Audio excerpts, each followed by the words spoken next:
Let's do this.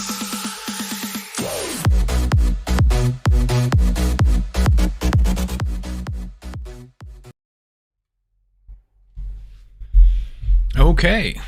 Hello and welcome to No Man's Sky. Let's get into this. So, I'm just going to double check, make sure everything's working properly. Bear with me just one moment here.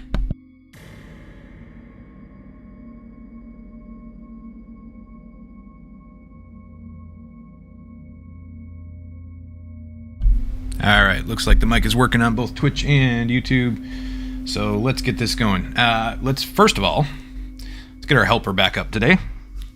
Hello, Kapal. Good to have you here again. Alright, let's get into the Community Expedition. So we're starting a whole new game, Community Expedition. Let's get into it. This is, what, Expedition 4, I believe? Welcome to the stream, and welcome to the VOD. If you're checking it out on Twitch or YouTube, thank you so much. Please follow on Twitch. Please subscribe, like the video on YouTube. It greatly helps the channel. Much appreciated. Okay. Looks like everything else is up and running. Let me see if I can get my chat to come up on screen. That may or may not work. So I'm not sure about that one, but we'll see. Always love the beginning of this game. The opening, as it loads everything in. Just traveling through space, seeing the different names of planets, planetary systems that people have discovered. Very cool.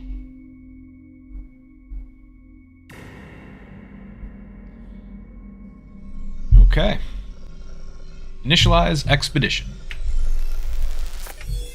Commencing Atlas system suit initialization. As far as I understand it, this is a story-heavy expedition, so this will be neat. Life support systems activated. Shield kinetic system online. Okay. Looks like a barren world so far. And pretty hot. Scanner damaged. Repair required. Aerial propulsion jetpack. Well above boiling.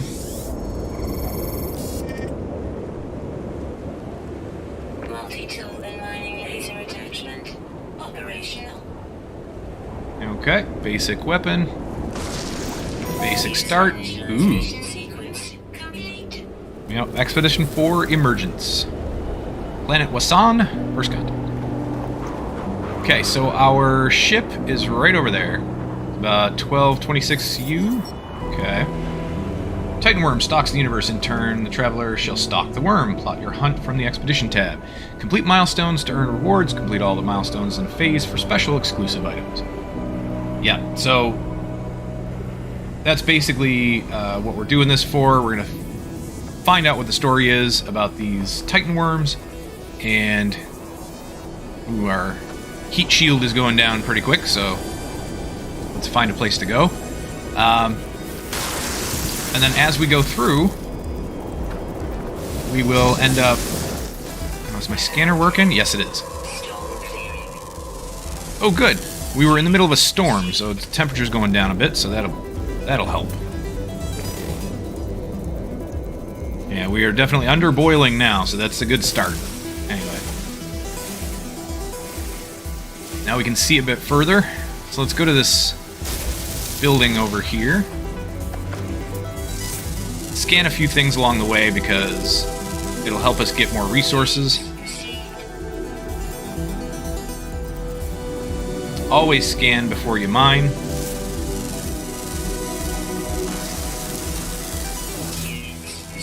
That way you can end up with more resources, more types of resources. Advanced mining laser required for that. Okay. That's fine. We do need carbon, though. We need carbon, we need oxygen.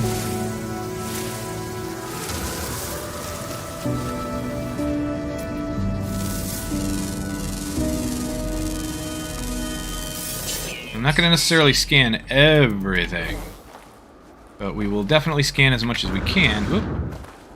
So we need, what, this? Yeah, there we go. Forgot my controls. Uh-oh. Is that a Titan worm? Did we just miss a Titan worm? There it is. Yeah, we saved at just the wrong point, and the Titan worm decided to come overhead. And we missed it. That's okay. We caught the end of it. I'm sure that's not the only one we're gonna see during this this whole expedition. So let's scan some creatures. We're not gonna get a ton of money for that yet. We don't have any kind of scanner upgrades in order to allow us to get decent money from it. But oh wait. Another Titan worm. The fact that you can't scan them is a little annoying. Titan worm burrow, Titan worm burrow. Okay. So those are things on the map that we can actually find and we can go towards. That's good to know. Let me see. Can I bring up chat? No. Ah. Oh well. I'll just have to keep an eye on my tablet and on my phone. Okay. Yep, thermal protection falling. We lost our shield. There's another worm. Can't scan it. I wish you could. Had this problem when they first introduced the worms. Haven't been able to scan them at all. I haven't. I don't know if anybody's been successful in that, but I haven't.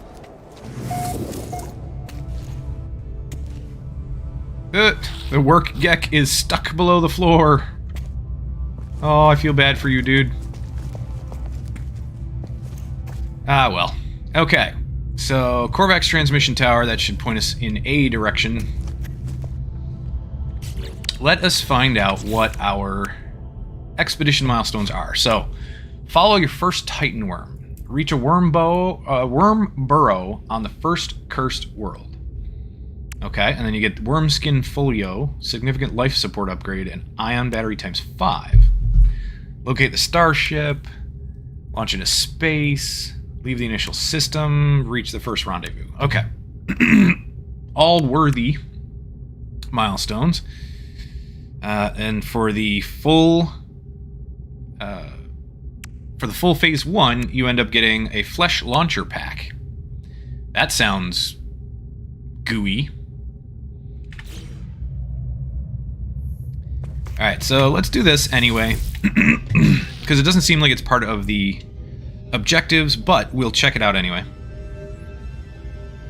Long ago, it seems, an automated distress call went unanswered. If I can crack the encryption pattern, I could potentially extract the coordinates. So it's 1, 2, 6, 24, 120. So that's what? 2, 3, 6 times 4, and then 24 times 5 is 120. So 120 times 6 is going to be 720. Distress signal coordinates discovered. They're all usually pretty simple patterns that you just have to math out or logic out. So, not too bad. What do you think, Kapow? Let's talk to the work gek. I think that's a good idea, too. Even though he's stuck below the floor. Busy adding up trade profits when I appear, sensing me. Their eyes widen in anticipation. They rub their fingers together greedily. So they're not going to be able to understand anything he says. You didn't catch that, did you? No? I didn't think so. I didn't either. The life form pecks emphatically at the monetary figures on their pad and bounces up and down. A pleasant smell fills the air, a relief after the choking dust of the planet's surface. So what do they want? Well, they're greedy. So he could just want units. And that's probably our best bet, but I don't know offhand, so let's give it a try. Units. Lifeform is clearly thrilled. They give me a piece of technology in exchange. What did we get? Underwater protection module? Alright. I mean, meh. Not exactly what I would have hoped for, but... So, let's take a look here. Who am I... There we go. And then, do I have a terrain manipulator? No.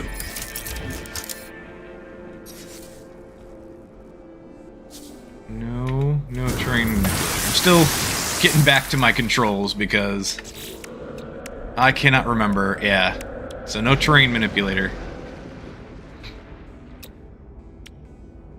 We can install it though. So let's get that let's put it over here. Terrain manipulator is going to need what? 2 carbon nanotubes and 1 dihydrogen jelly. Can we make either one of those things? So we can make nanotubes. Let's make... Nope, we can only make 1. We only have enough to make 1. And we can't make dihydrogen jelly because we have no dihydrogen. Okay. Well, let's refill our heat shield. Since we have some batteries.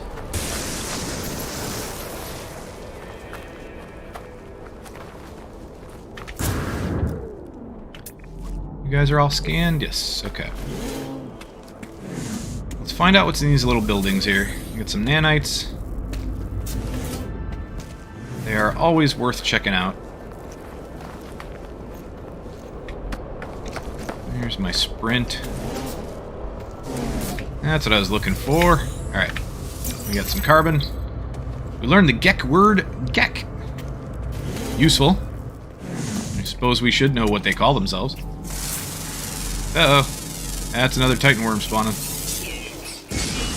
Yep, there he is. Does that create a burrow? No.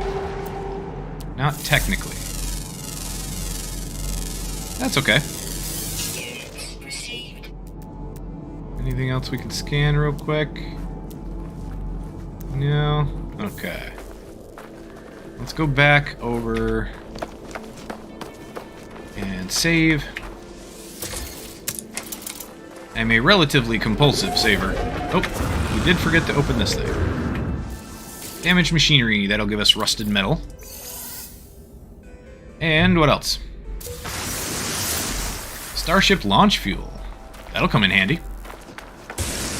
Alright, our ship is over that way, so let's start making our way that way.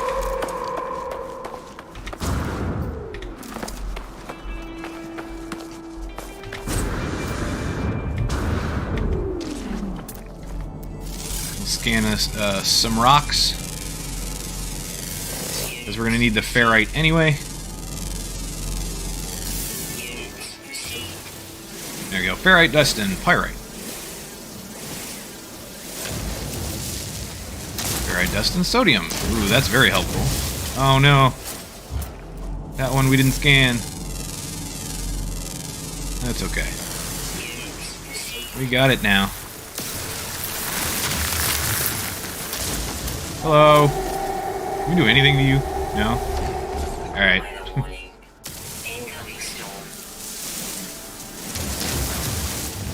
That's okay. And we probably don't want to piss off the Titan worms yet. At least not yet.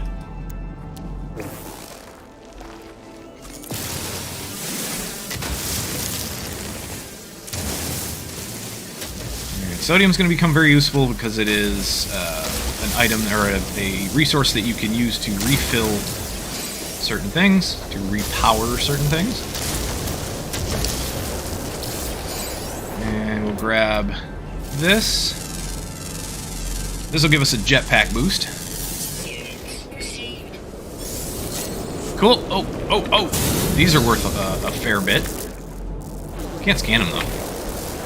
I always found that weird. Like, it's got the triple question marks, as if it's something that you can find out more about, you know?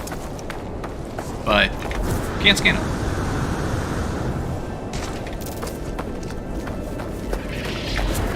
So that boost to our... Oh, here we go. There's some dihydrogen. The boost to our backpack, to our jetpack, doesn't last very long. Generally, you want to take advantage of it when you can, but wow, right over our head. Oof. But yeah, I happen to see some stuff to do, some stuff to scan, and that happens.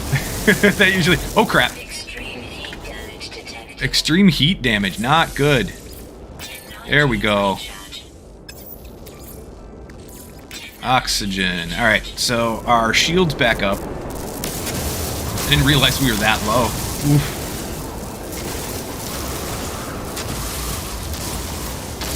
Get as much dihydrogen as we can here real quick. Keep an eye on our shield. Our environmental shield, our heat shield. Alright, and then storm crystals. Here we go. Let's try to get over to our ship.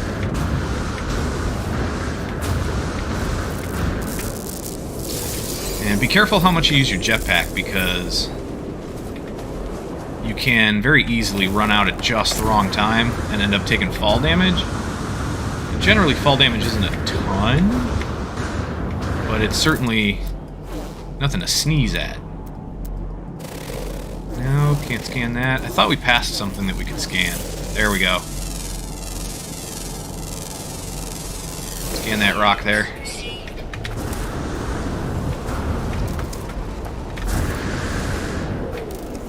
Try and get over this.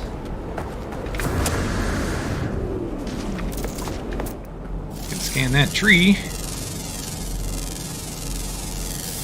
Little mini tree. Carbon and mordite. Okay. We don't really need mordite, but we definitely need carbon, so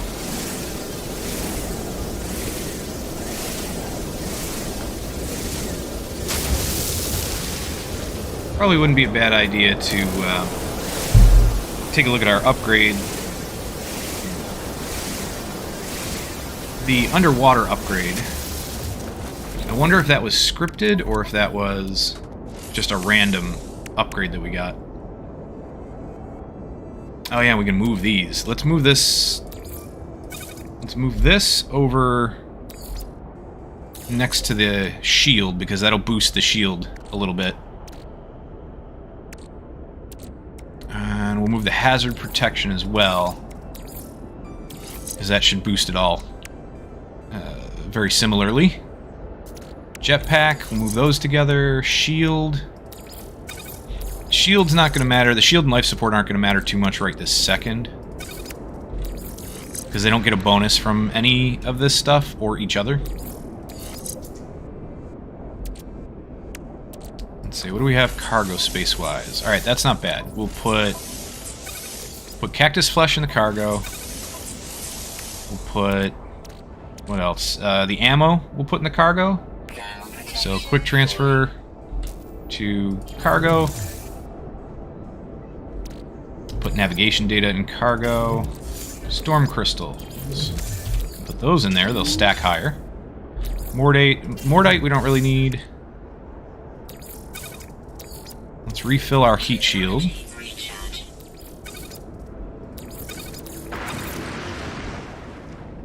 We don't have a refiner yet. Well, we have a portable refiner. We don't have a backpack refiner. This we can analyze, get some materials, and I think that's all the organization that we're going to do at the moment. Yeah, we'll leave that there. Okay, technology, cargo. And the multi-tool, we could just put up a shield. Don't really want that right now. Ooh, it's getting cold. Oh no, it's getting warmer again. Okay. It was cold. Getting warmer.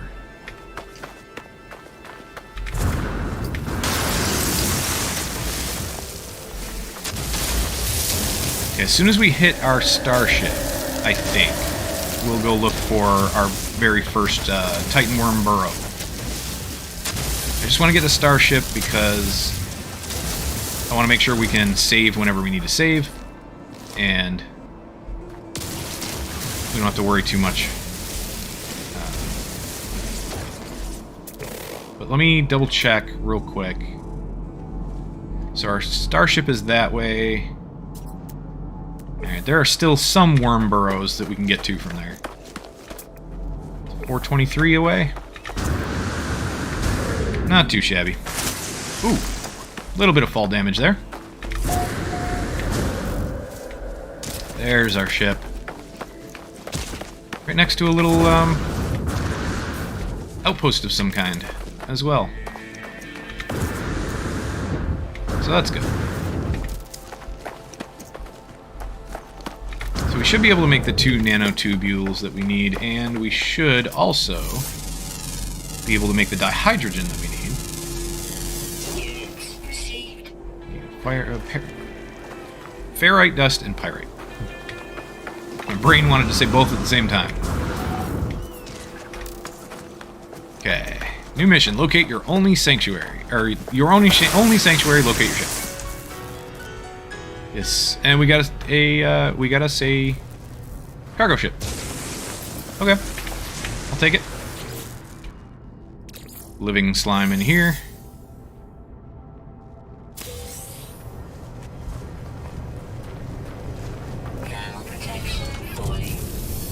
Alright, so we've entered our ship, and a bunch of things are going to be damaged, of course. Which makes sense. With the pulse engine, the launch thrusters are both damaged. That's okay. So we need 1 dihydrogen jelly for that. Along with the ferrite. And then for the pulse engine, we need a hermetic seal and metallic metal plating. Hermetic seal and metal plating. Okay, we don't have condensed carbon yet, but we will. So metal plating, we just need 1. And 1 hermetic seal. So we need condensed carbon, which we can get. That's not a big deal. We just need to place down our portable refiner. Let's hop out, save the game. Place down our portable refiner. Let me see which... There we go. That's the button I wanted. And place it where? Right there. Okay. Oh. Uno momento. Just need to answer the phone real quick. Be right back.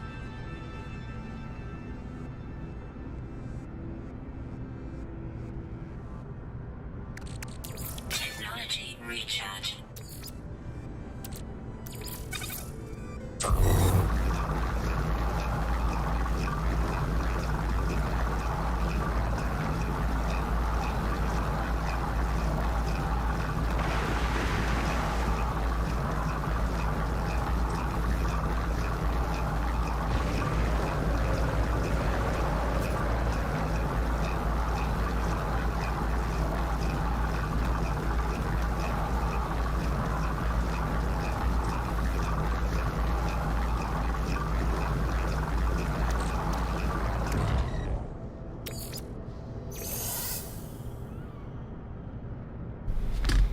All right.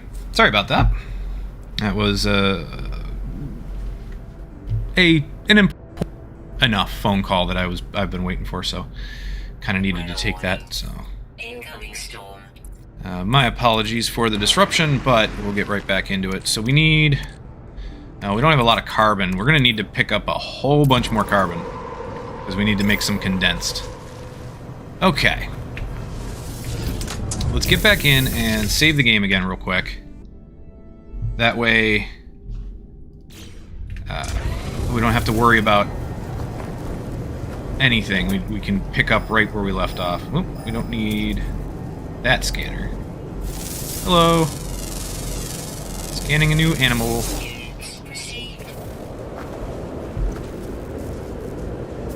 Alright. Ew. Learn a word here.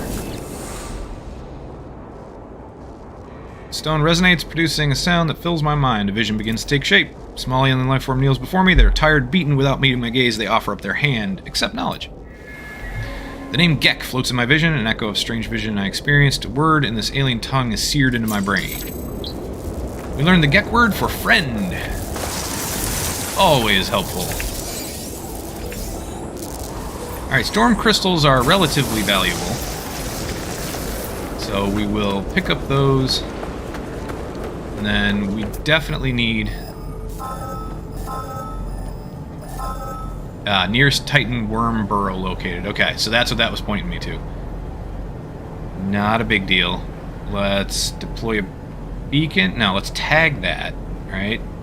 I'm going to tag it so we don't lose it. What is that? That is a save beacon. It's somebody else's save beacon. Okay. Let us grab some carbon. So we did find the ship, and we got the achievement for that. The milestone. So there we go. That's what we like. Carbon and oxygen.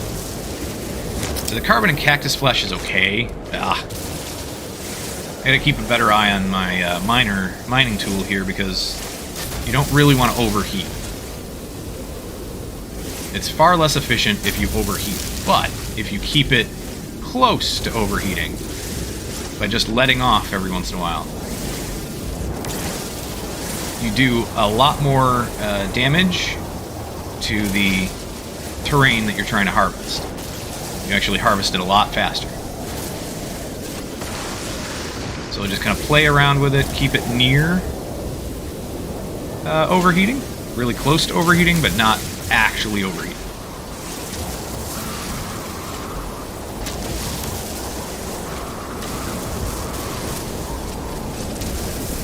Go. We're getting a decent amount of carbon and oxygen.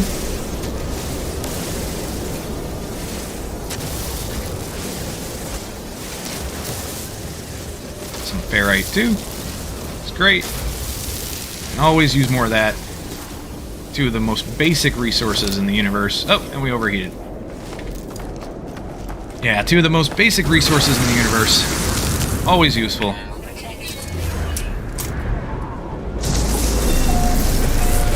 Everything. We're not going to be overly rushing the expedition, but we are definitely not going to be dragging our feet too much. So we'll put carbon in there, but I only want to put half. So let's do a quick split. We'll put half in there. That gives us 150 compressed or condensed. That'll be done in a second. While that's working, let us check these buildings. Some carbon, some nanites.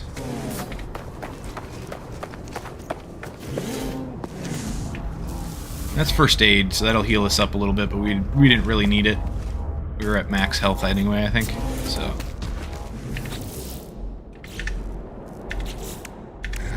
Let's check. Exosuit. Okay, so this is the life support system which is oxygen. That's different from your health.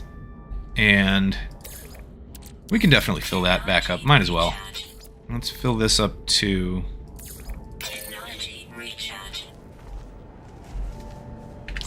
Alright, what did we get? Oh, not that one. What did we get for our reward? Mining laser, suspicious packet weaponry... Band mining beam upgrade and band movement system upgrade. I'll take them. Why not? Can't quite build them yet, but we will.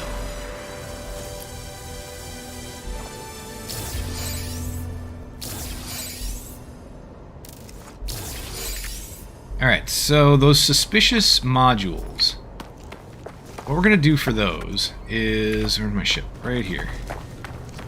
What we're going to do for that is hop in the ship, hop back out again. So that creates a save. We'll pick up our condensed carbon. And then I want to lay down a save point, because we do have one on us. We don't have to build it. We'll do a manual save. Pick that back up. Let me just save here again. Alright, not necessary, but we did it anyway. Now, since we saved, we're going to use these modules and just see what they are. If they're really bad, I think we'll probably reload our save and just try it again later when we get more modules. Oh, that's not bad. I don't know what the maximum is for that, but that doesn't seem very bad. So we'll just move that next to the jetpack and get a bonus. And then, what's this one? This one is 6% mining speed. Ooh, that doesn't seem very good at all. Let's do this then. Let's reload and do it in the opposite order, because the order in which you use them will determine what they are, essentially. So the first one's always going to be, if you use the movement one, if we use the movement one again first, it's going to always show up as that exact same stat line. And then we use the mining one second, it's always going to show up as that same stat line, the 6% increase. If we switch them around, let's see what we can get. That should change what they are. Oh, nope, we didn't want to do that. We want to do this. And that is, what? 2% fuel efficiency. Ooh, I think that might even be worse. And this one is 198 jetpack tanks with extra sprint distance, fuel efficiency, and boost power. That's interesting. Alright, so 198 tanks. Sprint distance, boost power. Let's reload again. And take a look at what the original was, because I don't remember. Specifically, I don't remember what the... I remember what the mining laser was. I don't remember what the movement speed increase was. So we'll check that one again, and then make our decision.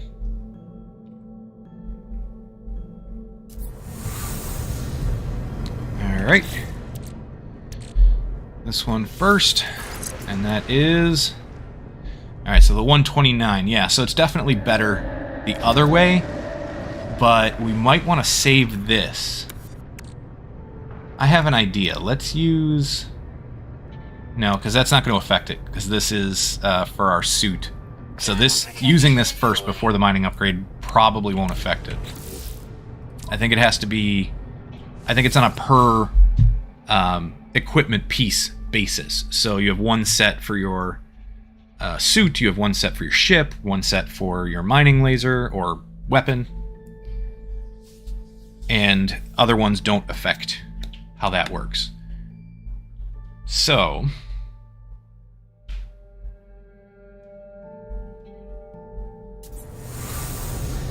let's try.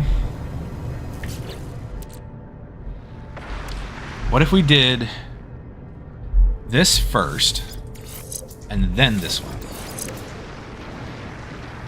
Alright, so that'll give us the 198, so that's perfect. Now what about this one?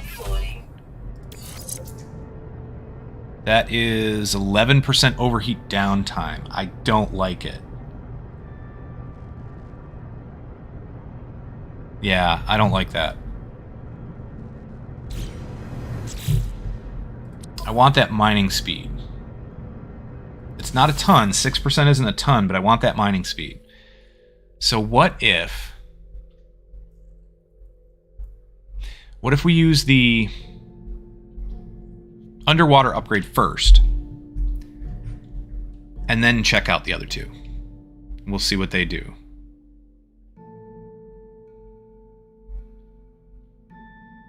Well, in the other order, I should say. So we use the underwater mining speed one first. Or, wait. This gives us... So we have to use this second in order to get the mining speed. This second in order to get the tank increase is 198%. So let's try that. Let's try that. This should be the mining speed, right? Yep. And then let's try this. So this is third. No, that's nowhere near as good. Alright, there's only one other option.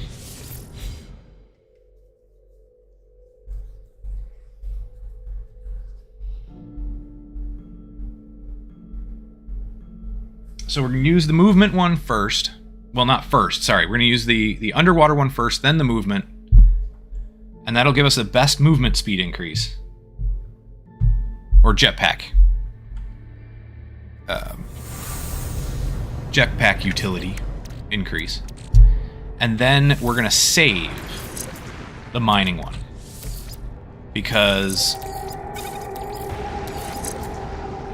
let's see, that's 198? Yep, okay. So we'll save the mining one for later.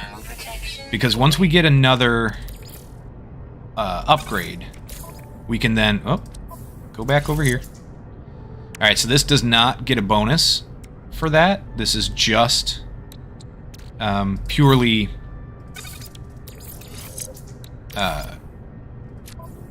extra oxygen, essentially. And so it doesn't get a bonus from the shield, and it doesn't get a bonus from life support, so... and it doesn't get a bonus from the infrared or heat shield either. So this is just to fill up our oxygen tank when we're underwater. No big deal. Put that there. We'll put this here. Put the pyrite down here. Since we, oh, yeah, we'll switch that, actually. There. And the battery back up here. Okay, Starship. Fuel can go in the Starship because we are not going to need it. Temperature levels stabilizing. Launch fuel, anyway, I should say. Should go in the Starship. Alright.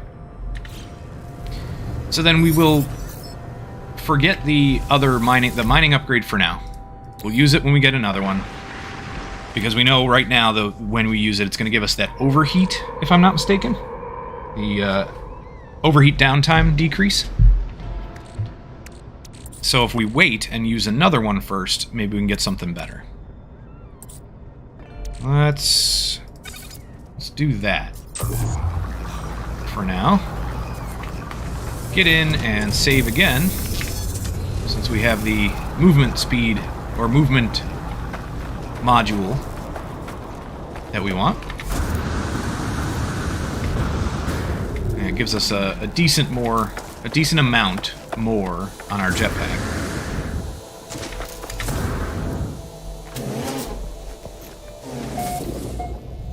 And what do we have here? So this is not something we want to use yet. Because we already used one and it showed us something right there. That right there, that distress beacon. Okay, Titan Worm Burrow. Let's go back to the scanner. There's a worm burrow right there that's 530 some away. And get back in the ship. Oh. So we're out of the weather. Take a look at our expedition. So if we find it, we get a life support upgrade. So that's a good start. Do we get when do we get the next upgrade for our mining laser? Well, the movement system upgrade should work because the other one did. So we can play around with that again. Pulse engine is damaged. We need the hermetic seal. We should be able to create it. Yes. And we can fix the ship. There we go.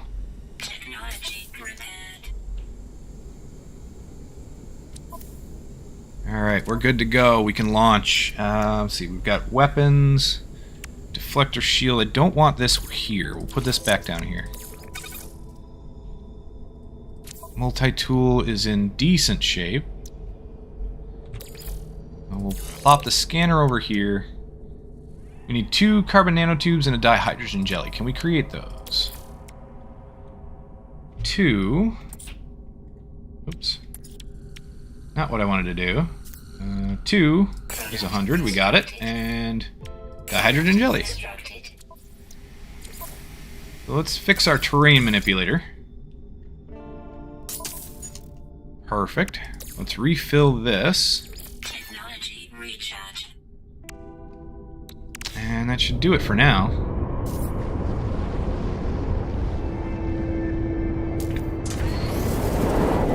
Alright.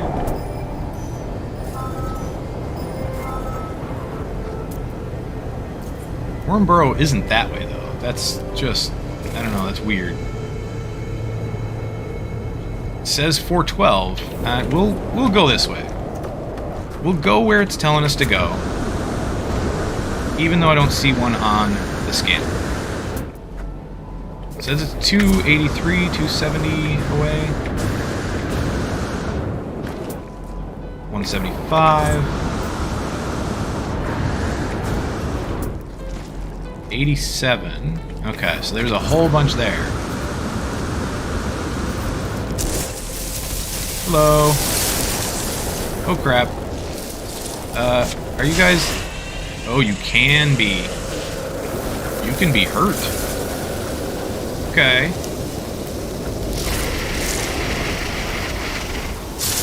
Hungering Tendril. Alright, so we got Fleshy Rope. Vessel of the Many Mouths is what it's called. There. Well, this is interesting anyway. Yeah, it doesn't seem like they can hit us from this distance.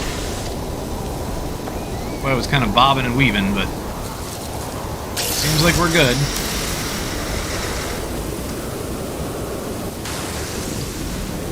Is there another one that just popped up? Oh, okay. Gotcha. And then, can we scan anything here? No. Just before we actually kill it. Alright, let's take care of the last one. I think this is the last one. Oh, and our heat shield's going down really quick. It's not the last one. Okay. Let's fix that first.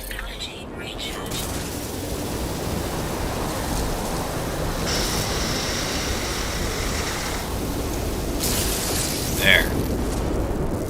Alright, whole thing vanished. The beast awakens. Followed your first type. Ah, the storm stopped just before we got to pick our storm crystals. Oh well. That's okay.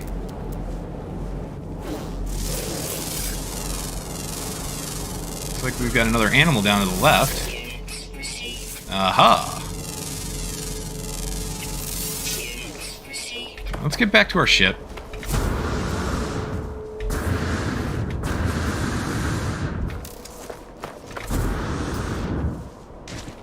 What was... Yeah, thought we passed something that we could scan. Don't see it anymore. No big deal. It's probably nothing. Probably some leaves that I mistook for something else. That we can scan. That we cannot. And it doesn't seem to be a factor of it being too far away for us to scan it. It just seems like it's not really possible to scan. We'll do a manual save here. Grab our portable refinery. We don't need anything else refined, do we? Not at the moment. Alright, these fleshy ropes seem to be valuable. But I don't know what they're used for.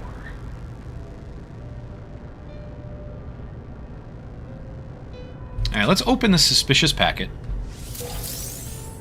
That gives us a suspicious plasma launcher module. We don't have the plasma launcher, but we can use this for one of a couple of different things.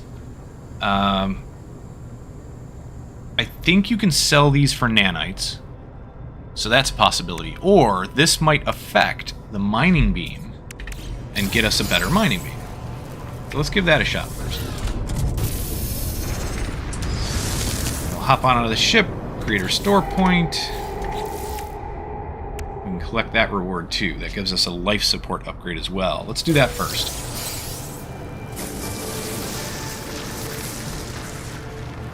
Because then we'll have a couple of upgrades to play around with. Wormskin folio. Some ion batteries and the, where'd it go? Life support module. Okay. Alright, ancient words are carved into this living document. They read, "The Worm Lord towers above the dusty earth. Its flesh becomes the sky. Our pathetic shells cannot follow, cannot reach its height, cannot reach its depths. We offer ourselves to the ground. We beg our sacrifice accepted." Don't know what that's for, but let's just put it down here for now. And there we go. Technology recharge. Recharge that. Get back in. Hop back out. Oh yeah, that's what I wanted to do. Pick up the refiner, then get back in, then hop back out. Okay. And then let's try to use some of these. So we know if we use the mining beam now, we'll get the overheat that we don't want. We'll get that overheat reduction. Overheat duration reduction. Let's try the life support module first. That's 7% life support tanks. Alright. Doesn't really matter too much. Let's do this here. Then we'll do the mining beam. See what we get now. 7% overheat downtime? That's worse. So, that being worse, let's reload our autosave. We can manipulate the random number generator just a little bit here. And I'm not going to do it for everything. And I'm not going to try to get, the absolute best items. That's going to be for, playthrough that you want to save for a very long time.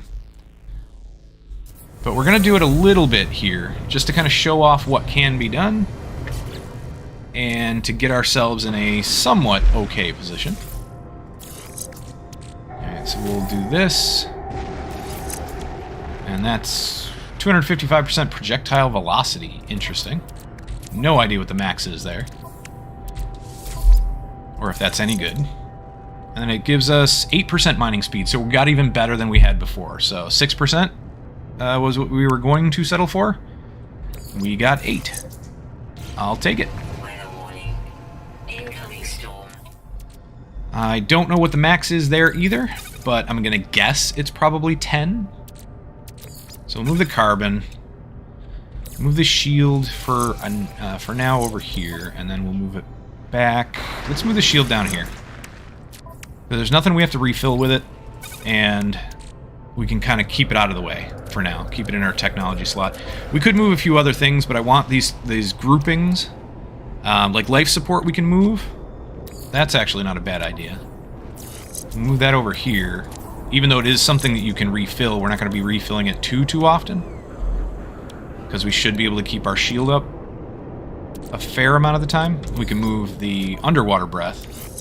Again, something you can refill, but we're not going to be using it that often. That here. Let's move these up. Just to keep things together. Hey. Every once in a while it does that. There. Just to keep some things grouped up.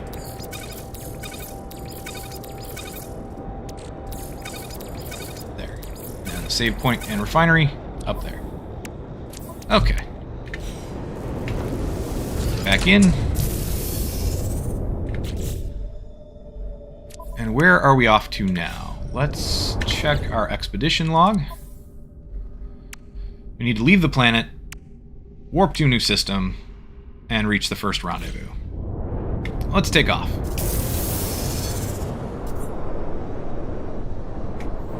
Okay, let's get out of here. Although, what is this? That's a save beacon? Okay. We also had that distress signal, so we can check out that distress signal. Looks like it's still on the same planet. Let's get up in the atmosphere. The This will allow us to go a bit faster. Got the mission achievement for leaving the planet. As soon as that goes away. There we go. And then we can use our pulse engine to get to this distress beacon faster.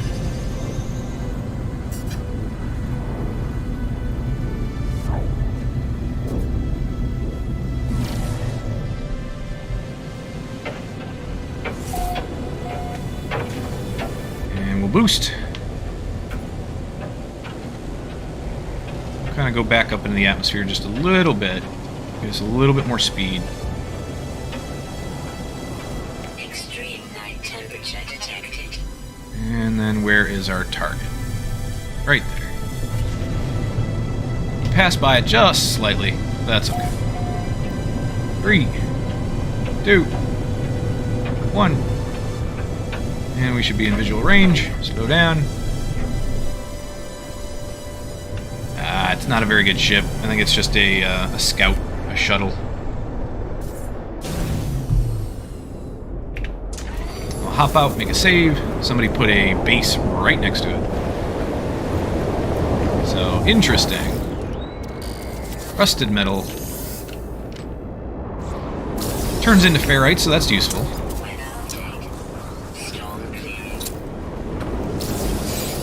And we'll pick up some other stuff on the way. Exosuit for that rusted metal. And we got some ammo.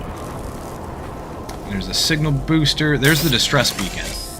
So basically this is the distress beacon you want to activate because you want to find out what's wrong. And if there's anything you can do to help.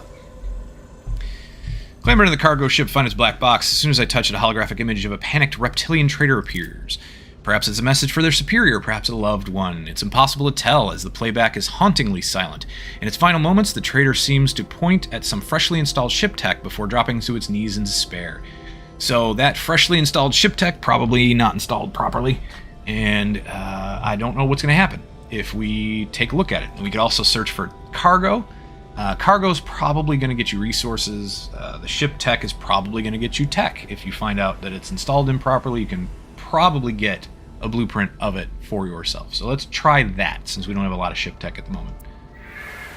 Discover the poorly installed tech that caused the crash. Scan its blueprint and can now construct it myself. A teleport receiver, that's a very good one to have. We're not going to be able to get that right away because we need to craft antimatter and we need to grab a wiring loom from a space station. But we can do both of those things. Just not right this second. Okay, and then the ship. I think we can just claim it. Yeah, it's an A-class shuttle. It's not going to be worth a lot, but we have plenty of space to claim it, so we might as well. Well, claimed it.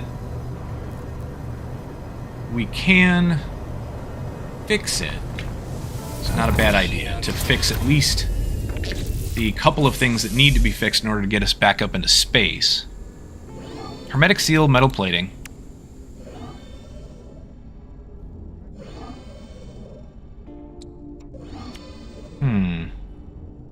Alright, let's do that. Let's do the hermetic seal and metal plating.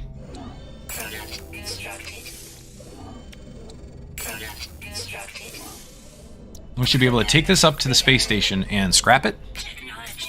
And that'll give us a bit of resources. What else do we need to repair to get it up to the space station? The shield? No. Good. Okay. So we're going to leave our other ship there because what's going to happen is... Dude, we do have weapons. So yay. We can grab some resources here. Nice. The Sentinels are searching, and we're not going to go up into orbit while that's happening. Not until they... Hello. Not until they stop searching. Alright, we should be good now. So let's go up and visit the space station. Should be able to find it pretty easily. We've got all kinds of alarms going off right now.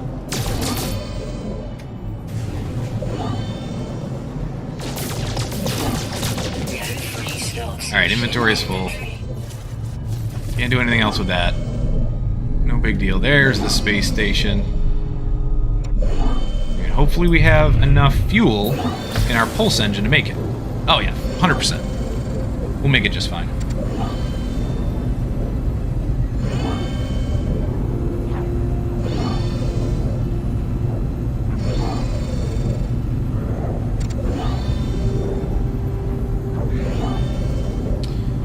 So we're looking good so far. We'll scrap this at the space station. Check out what we can buy there, because there are going to be things that we need. Do a little bit of exploration on the space station.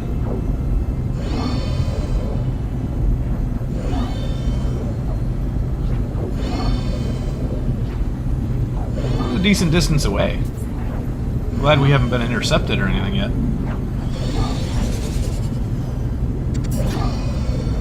Right through the rings. Here we go.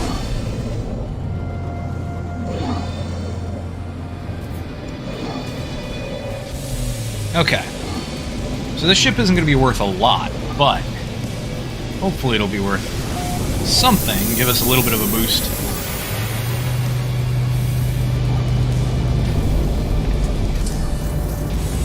Get out the save, create a restore point. I believe the way to scrap the ship is on this side. It is. So we will take a look at that first. Oh, you know what? Before we do that, we do have a couple of things in our inventory, so let's take them. High capacity, exosuit, exosuit, exosuit, exosuit, and exosuit.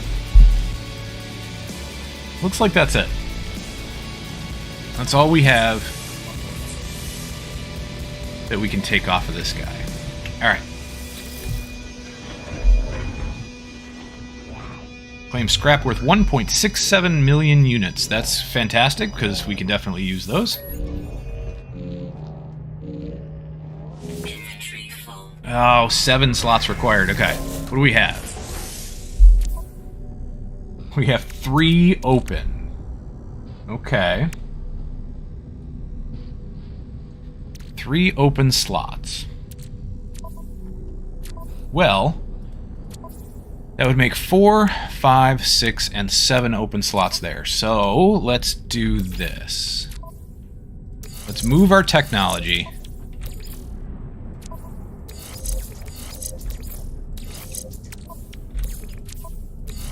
And then one more piece of technology. Oh, okay. Alright, we actually don't have anything that we would want to move, but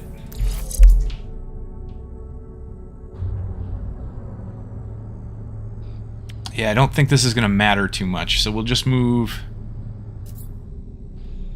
the actual hazard protection unit and see what that does. So these are still boosted. Let's change this around so that this gets a little bit more of a boost, since it's for everything. Although we probably get a bigger boost on this, we get a boost on everything here, so hopefully that helps. 1, 2, 3, 4, 5, 6, and 7. Okay. Alright, let's try it again. Claim scrap. Claim scrap. Really? Okay. It said I needed 7 slots. I have 7 slots. It does not like it.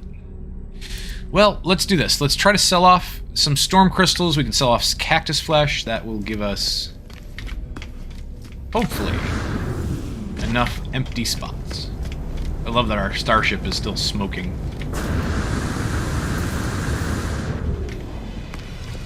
So we'll run over here to the transaction terminal.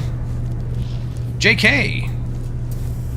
Hello, sorry, I missed you popping into chat. Yeah, for some reason chat's not working on No Man's Sky. I can't, my overlay isn't working, so I have to kind of keep an eye on tablet. And don't exactly have it directly in my line of sight, so let's try to fix that a little bit.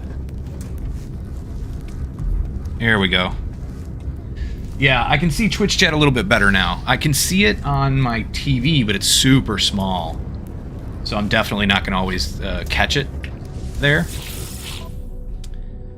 But yeah, I got the tablet in front of me, so that should be a little easier. So you don't know much about this game, huh? It's been one of my favorites for a very long time, ever since it came out, and it got a lot of flack when it came out, and I understand why. I am not in any way disparaging anybody for how they felt about it when it first came out, because I get it. I really do. It was not in the shape that it could have been.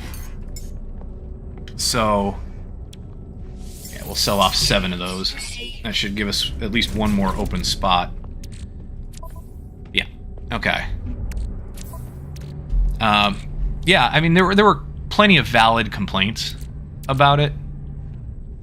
So I can't really say a whole lot, you know, in defense of it at the time, but when it came out, it was iffy. I had a lot of fun with it. So did quite a few other people. But for those that didn't, completely valid, absolutely valid complaints. But it's in so much better shape now. The fact that Hello Games has done what they've done with this game and just improved it over the years is, their dedication to it is phenomenal.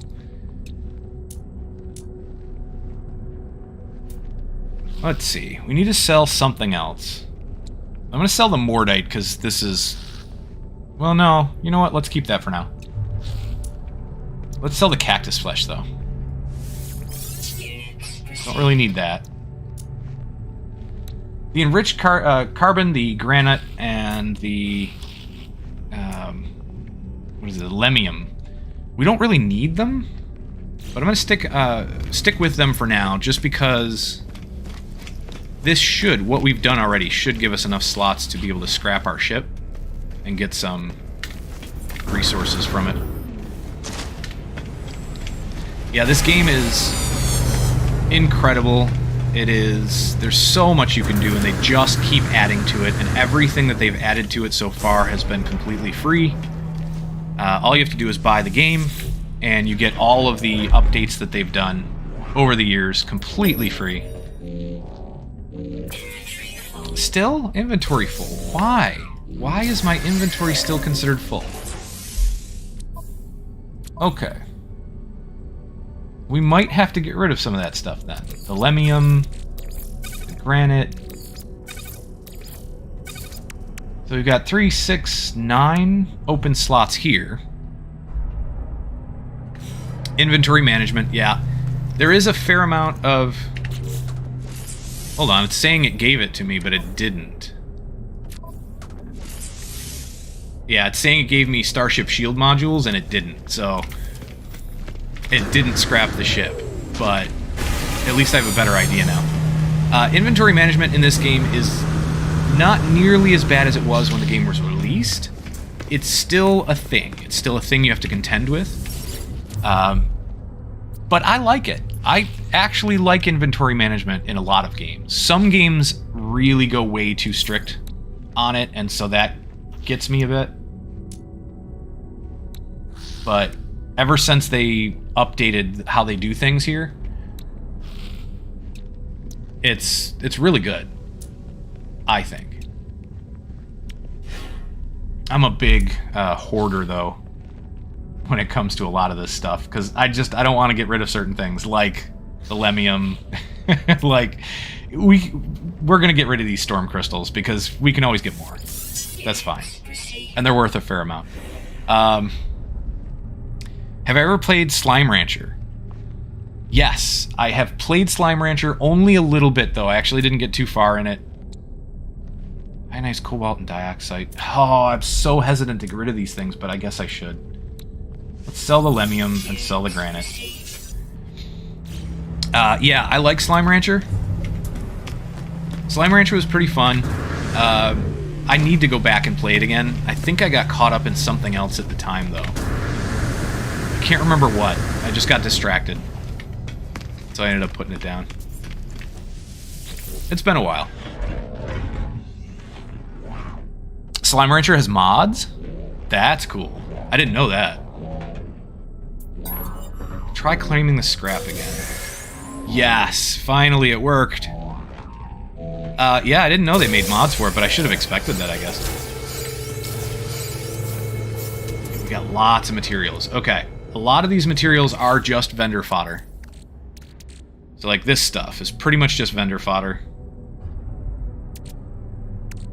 All of these. This one, vendor fodder. Storage augmentation is going to be nice for our ship, though. This is a ship mod. And these are ship mods. They're not the greatest ship mods, but they're decent. They'll do for now. So it brings in our other ship once you scrap the one you brought to the space station. It actually doesn't want to leave you without a ship, so it brings in your previous one. Or the next one in your list. So I'll hop in the ship, create a save point by hopping back out again. And then let's install some of these mods just to get them out of our inventory. We got a hyperdrive and a pulse engine mods. The pulse engine mod, that should be easy. Oh, I actually have to move my tablet. There we go. Pulse engine mod gives us 19% fuel efficiency, 6% boost, and 6% maneuverability. All right, that's not too bad.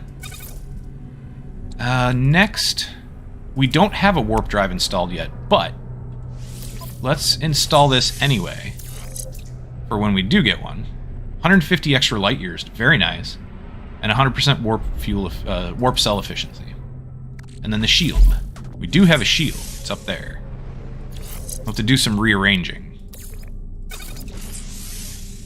Move this down, move this over, move this down here, and we'll put the shield up here. Alright. So cool where you can explore. Oh yeah? Nice. Yeah, mods on Slime Rancher. That sounds really interesting. I'm very curious. So when I go back to it, I think I'm going to play through it a little more without the mods, and then I'll check out the mods. I always like to try the base game just to see what the devs came up with first, you know what I mean? 15% shield strength. Okay. Alright. We might want to do... You know what? I'm going to put the photon cannon, since we don't have to recharge that. It's not something we're going to have to keep an eye on to recharge. Let's put that in our technology slots. So we can still get the bonus of having the mod and the actual equipment right next to each other. And then we'll put the rocket launcher in the technology slot as well. And I think that'll be it for now. We'll leave the rest of this the way it is. Just to save some space in our cargo area. Alright, now we have to... this augmentation slot's going to go for the ship anyway. So we're going to sell these. See what we can get for them. The activated indium's going to come in handy later. So we'll keep that. The geodesite probably end up getting rid of. Mods do add areas, though. Nice. Not what I meant, where can you explore in this game? Oh, okay. So I thought you were talking about Slime Rancher. So that's cool, though, that mods can add areas in Slime Rancher. That's awesome. In this game, you can explore the entire universe of this game, and it's not like, you know, our existing universe. It's actually bigger, I believe, than our, technically what scientists believe our existing actual real-life universe is.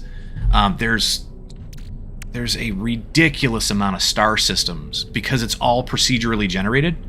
So you can fly to, you can warp to, eventually, star systems that you'll find plenty of them that no one who has ever played this game has ever discovered. And then when you do discover them, You can actually put your name on them. You can. It says who discovered it. It says you can name it anything you like for the most part. Obviously, don't be inappropriate, but other than that, you can name star systems. You can actually discover things in those star systems, individual planets. You can name everything all the way down to rocks, plants, and animals. If you are the first one to discover them. And it's such a cool exploration game. And at the same time, you can actually come across other players. Yeah, name it Chicken Nuggets. I'm sure someone, somewhere, has named a planet, or especially probably an animal, Chicken Nuggets. I'm sure. It's happened. I have no doubt. Let's sell off the items that we got from scrapping our ship.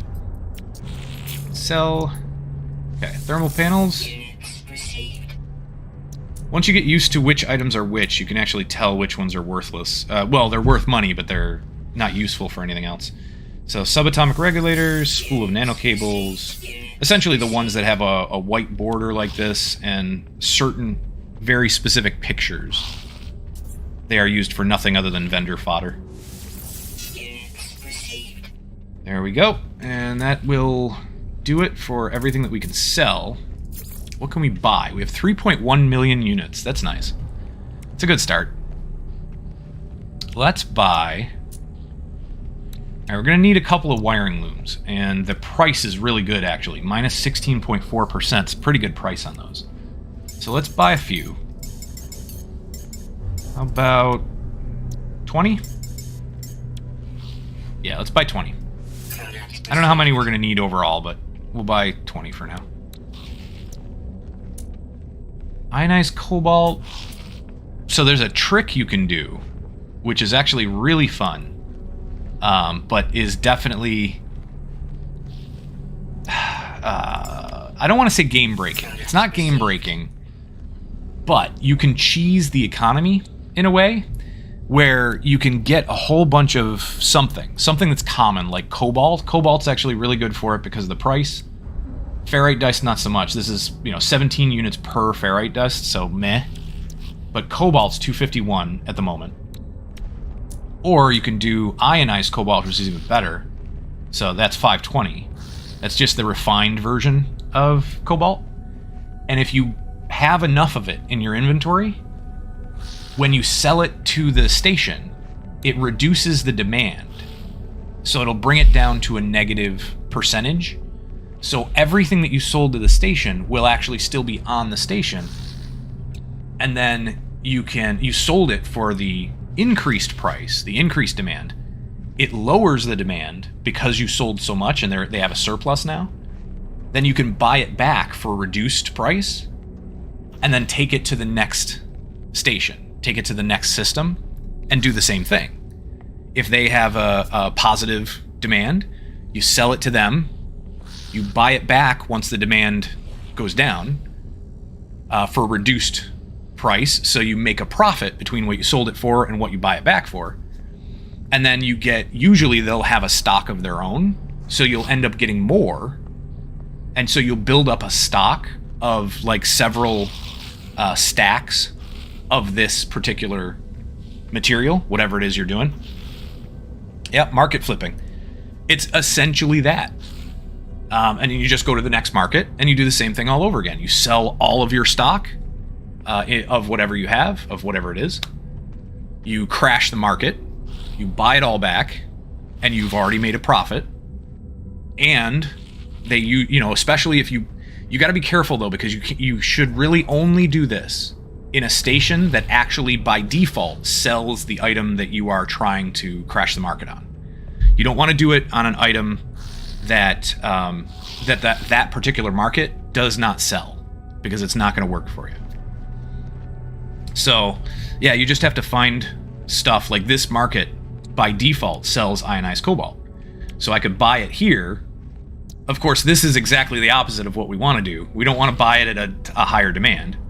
But if I bought it here and then ended up with, getting more of it over time, I could come back, sell it here, crash the market, and do that whole thing.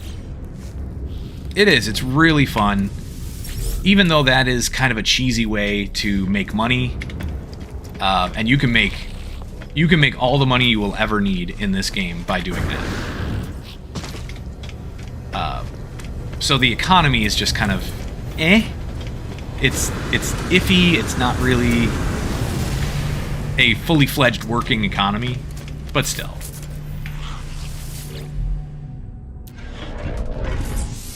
Alright, we're going to upgrade our inventory space. But what do we upgrade? The most useful thing to upgrade is cargo, because you can carry more of a given stack of items in that cargo space. So for example, like geodesite, you can only carry 5 in your general tab, but in the cargo you can carry 10, I believe, in one slot. So cargo space is usually the first thing you should upgrade. And the cost goes up every station that you go to, but every station has an upgrade facility like that where you can purchase an upgrade. So eventually you'll have far more carrying capacity. Now, every station also has, well, I shouldn't say every station. There are some abandoned stations that won't have these vendors, but every station with vendors will have this kind of thing. So these guys sell modules for your different, this is for your suit, the exosuit. S-class modules are the highest class, so you want to look for those, but we don't have enough of the currency that you need, which is nanites, to buy those. This is for exocraft, so this is like your vehicles on the ground, or there's an ocean vehicle, a water vehicle, there's a mech that you can drive, and then there's like a bike, a car, a big ATV type vehicle, all kinds of stuff. This is the vendor for the Starship. He's got one of the best ones that I look for, is the hyperdrive module, to increase the distance, the light year distance that your hyperdrive can send you. Shield is okay. Usually combat's not too difficult in Starships, though. This is a weapon vendor. He can actually sell you a weapon, or... let's see, this weapon... Yeah, this is going to be too expensive for us. I don't want to pay... We don't have that much, but I don't want to pay that much, not for a B class. Ours is C class, which is the worst. Yep, you can have a mech suit. The mech suit's pretty fun, too.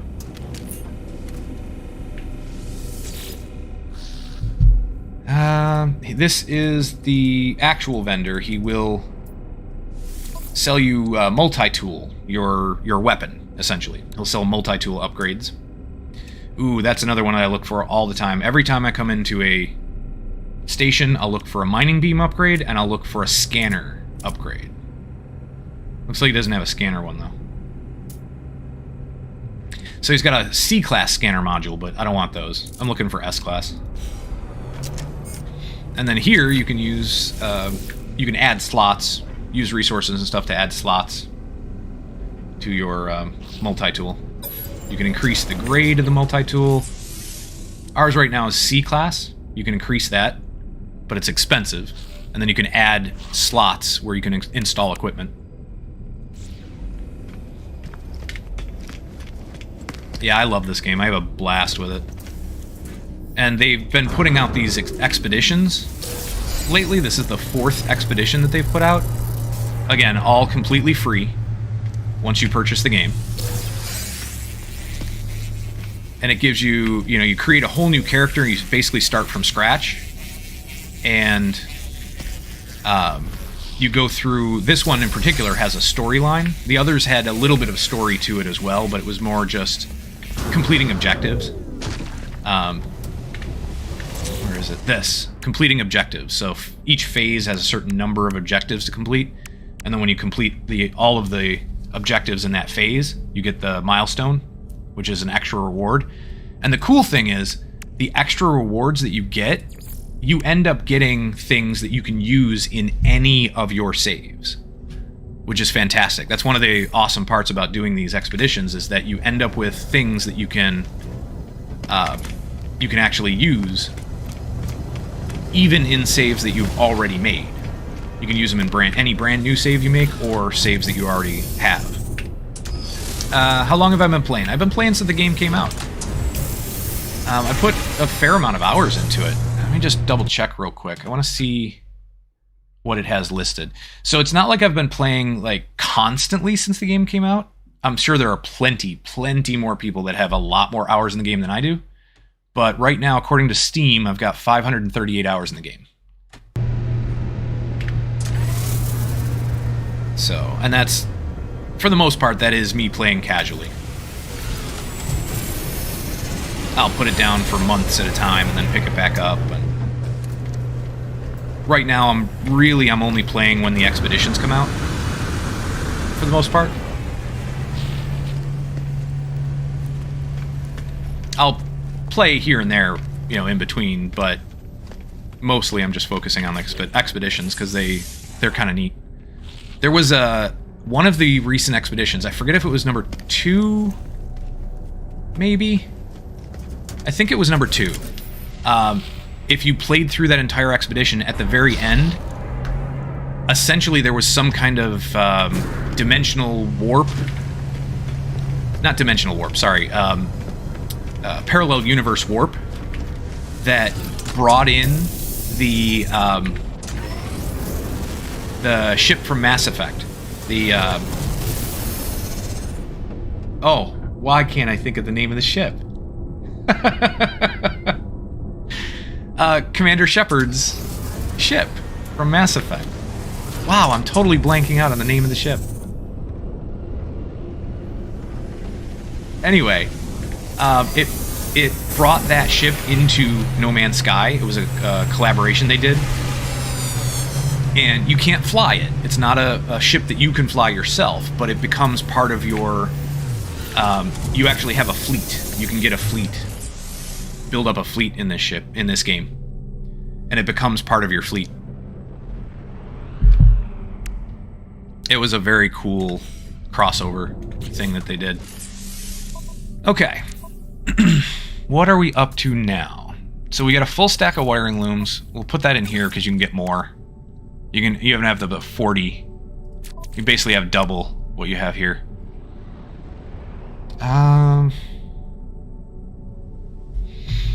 Alright, next on our expedition list. Well, let's collect the reward from this. We'll get a couple of interesting things. The efficient thrusters, which is nice. Reduces the fuel cost for taking off. And then we get a pulse engine upgrade and thruster. Pulse engine and what was the other one? Launch thrusters. Okay. Where did they end up? Not here. Oh, they did end up here. Okay. Launch thrusters we will install... Oh, wait. Hold on. Let me save it. So this is a thing you can do. You can manipulate the random number generator. Save the game. And then install technology in a certain order.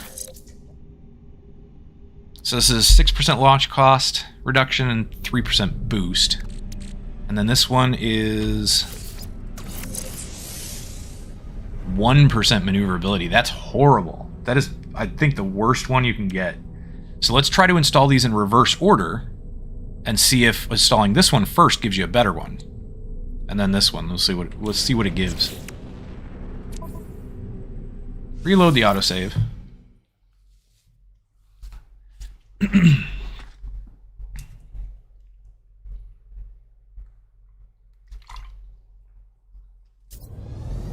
You know, it's funny, I'm going to think of the name of the ship as soon as I stop the stream.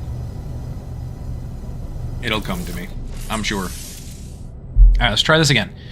So, we'll install the pulse engine one first this time, see what it gives. 8% boost, that's better. And launch thrusters give what? Ooh, okay. I'll take it. I mean, these aren't great, but I'll take it. So if you install them in the same order, you're going to get the same exact stats on each one. So if you alternate the order, or if you hold on to them and you get more later, you can even go in and buy like the C-class ones, which are really cheap, generally speaking. And then if you install the C-class ones and then install the like suspicious ones, the X ones, those are super random. You can kind of manipulate the random number generator and see what you get. And then you just have to keep track of what order you've installed them in.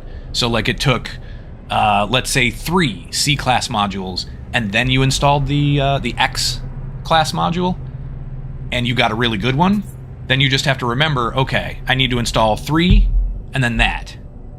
And then, you know, I can save the game.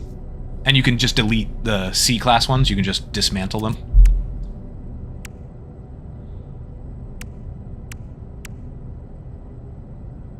So there's a lot of manipulation when it comes to that, too. And to me, it's fun. You know, some people might say, oh, it breaks the game. Well, then just don't do it. You know, same thing with the market crashing. If you feel like it breaks the game, don't do it. You don't have to. And the temptation's going to be there, sure. But, you know, discipline yourself. You don't have to do it.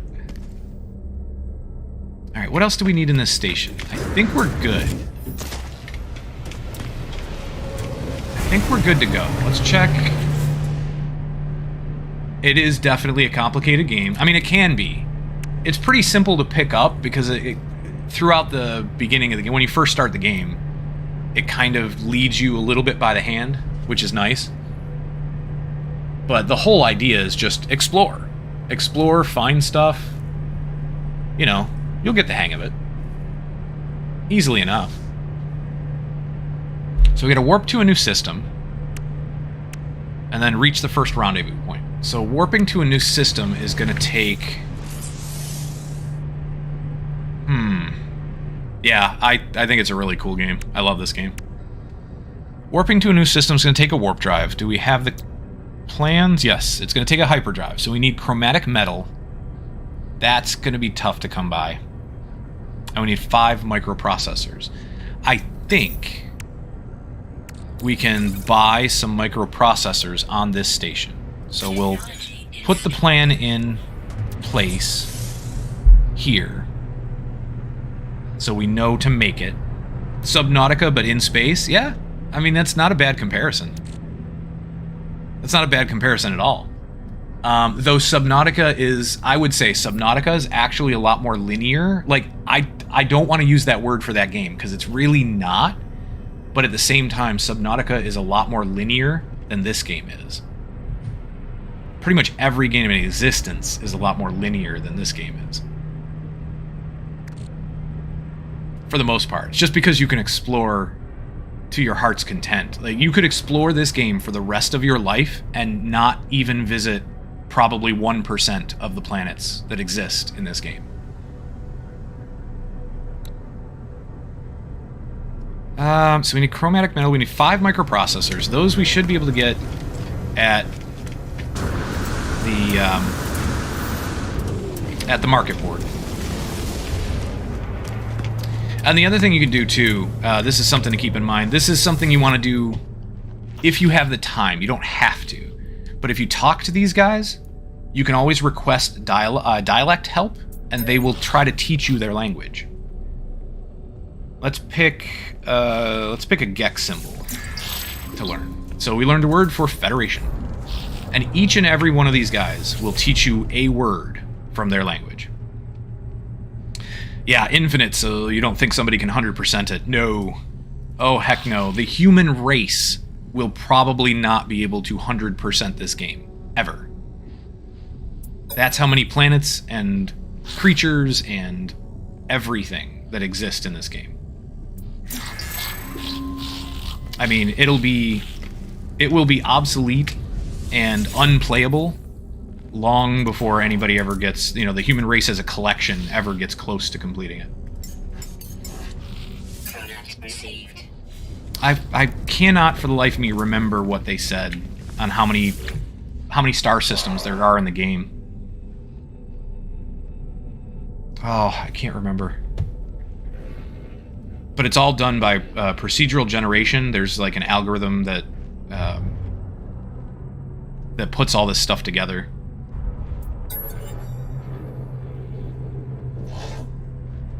Now, granted, there are only a finite set of parts. There are a finite set of ways that things can be put together, so it's technically, you know, the game is not infinite. But it might as well be.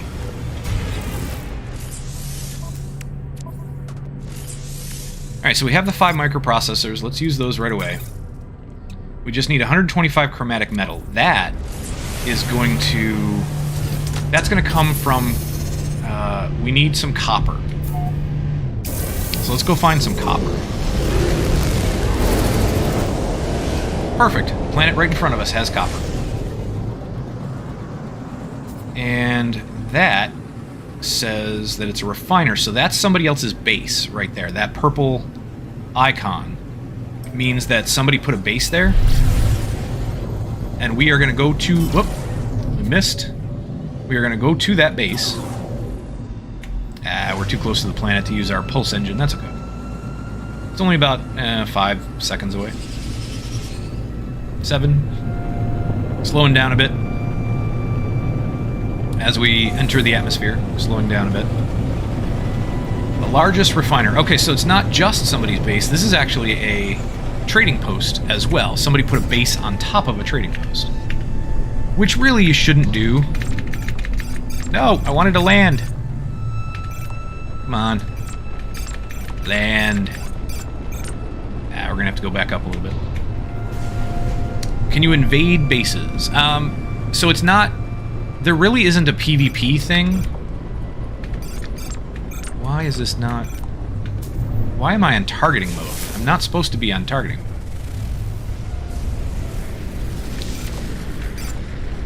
There we go. There's my landing. I forgot what keys are what, actually. Because I've been playing other stuff for so long. No, you cannot invade other bases. Not exactly. I mean, it's just cooperative.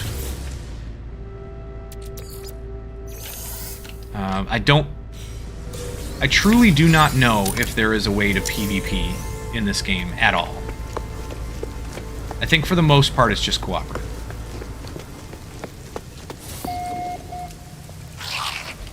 Okay, so it sounds like somebody put up a refiner here. Yep, they did.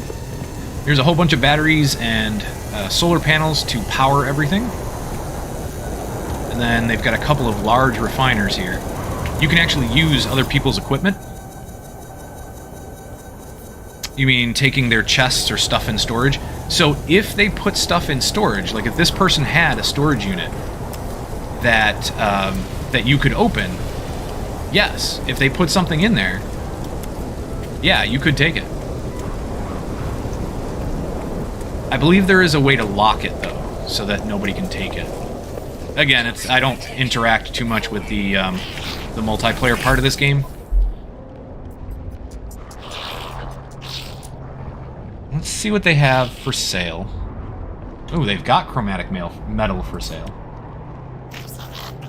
Yeah, we have the units. Let's pick some up. That'll help, because mining for cobalt, or mining for copper, while it is not that bad... You know, let's buy some batteries, too, since they're super cheap. Mining for copper is not that bad, but then it's the time to mine for it, then the time to refine it into chromatic metal. Here, we'll buy that. So it takes a bit. And if we can skip a little bit of that, then all the better. Okay, our Starship... No, what...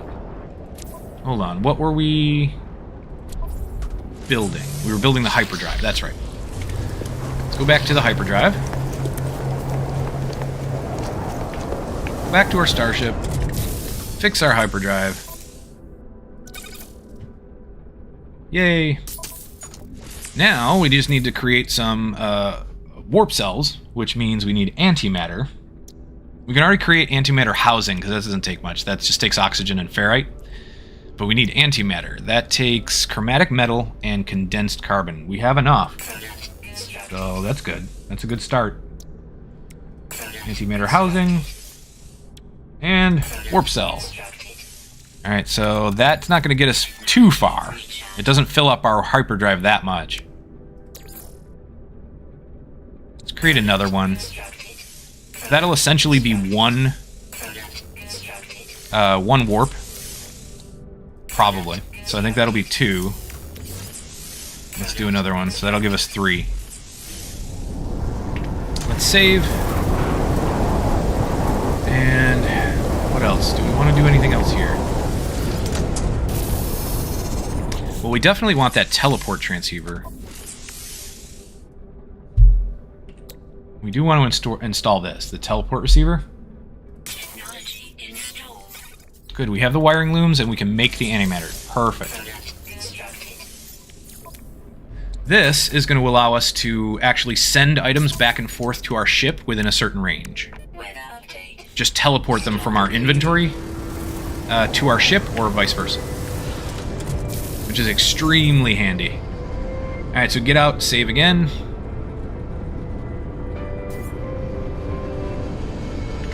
Last thing we have to do is warp to a new system and find our rendezvous point. Alright, let's do that. Let's get out of here. There's a lot of other stuff we can do. We can explore more. We could search for more ships to either purchase or find. We can find a crashed ship and just claim it. And then repair it. Let's go to the map. And let's take a look. Alright, so this is the expedition route. So essentially it wants us to go here next, and then up there is our... with that icon on Fudinger? That's our rendezvous point. That's what we're shooting for eventually. Let's go into free look. Take a look around.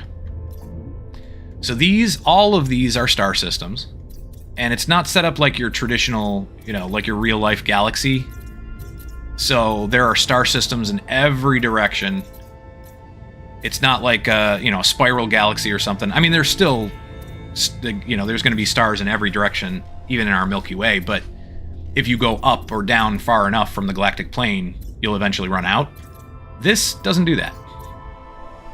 As far as I know, you can go any direction, and you'll just run into stars after stars after stars. That big bright thing in the center there, that's the center of this particular galaxy. I don't know how many stars there are in any given galaxy, but there are multiple galaxies in the game as well. And again, I don't know how many. But this is what I mean by ginormous. This game is incredibly huge. So all of these are out of our jump range. These are like 6,000 some odd light years from where we currently are. And all of this, like, we're not even getting close to the center of the galaxy. And every single one of these points of light is a star system that can have, multiple planets. Oh yeah. And we're absolutely nowhere close. Like, I could keep zooming in. If you look at the upper left-hand side, so that's a representation of where we are in the galaxy. The galaxy as a whole, and then, and I don't think it's set up like a spiral. It looks like a spiral. I don't think it's set up that way. I think it's more like a blob. But we are kind of on the outer rim. We are 710,000 light years from the center. And we're only moving at about 100 light years a second. No, maybe 200 light years a second. Something like that. So yeah, it's going to take forever to reach the center this way. And look at all of the stars that you pass along the way. You can explore every single one of those. Every single one of those will have planets, full-sized, full-fledged planets. Their own, minerals and flora and fauna and everything. It's insane how big this game is. So let's go back. So that's, you can select different things too. Like you can have the system plan out something for you to reach the galactic core, or reach your next objective, or... So back to where we are. Let's go... I don't think I want to stop at this next system, because there's really not going to be anything there for us. I don't think. So let's go up to the system that has our rendezvous point. And we'll just warp there. We have enough fuel, we can make it straight there.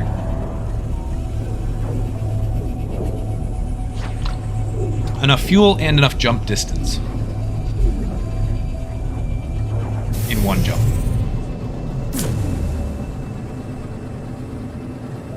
Alright. New system. Discovered by Hello Games, because of course they're the ones that set up the expedition. Let's see. Into the black. Went to light speed, so we got that milestone for our very first jump.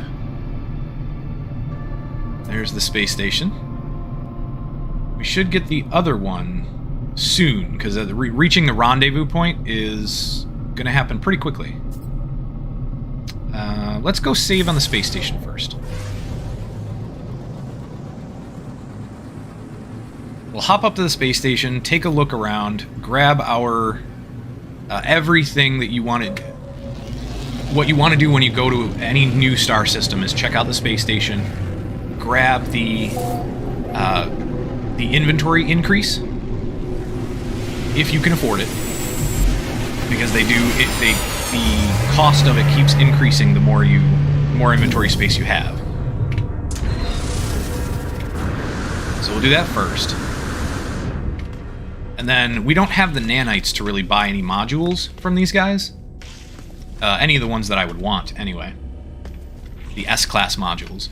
But you can always check what star system has the S-class modules, because if you can remember where it was, you can go back and get it later. So, the first increase that we did to our cargo section of our backpack cost us 5,000 units. The next one costs 500,000 units. So that's a big jump. But it only costs us 5,000 to increase our actual general cargo space, so we'll do that. Now you can also, that's not the only way to increase your cargo space. You can do it on planets. You can actually find these drop pods that will allow you to increase your cargo space, and it'll allow you to select which space you want to increase. But it costs resources to essentially repair the cargo pod, kind of, sort of. But it's much better than spending, millions of units. Unless you're sitting on, like, several billion or trillion, even. If money's not an object, then, keep going to different star systems. You can buy all the cargo space upgrades. What do we have here? Well, we can use a little more sodium. So let's get that, because it's real cheap. We can always use more oxygen. Let's get some ferrite. It's easy to farm, but it's extremely cheap, so we might as well buy it. The wiring looms you really don't want to buy here. I mean, unless money's no object. Because 36% increase on their price. Ouch. Now, you can do certain things. There is a minimal trading gameplay going on that you could do. Dat Mexican 91. Hey, how's it going? Welcome to the channel. Much appreciated for you checking us out. We're just playing some No Man's Sky Expedition 4. Checking out the expedition, kind of making our way through. I was describing certain things as we go, because my friend JK here, he has not yet played this game. So, just kind of getting an idea of what it's about.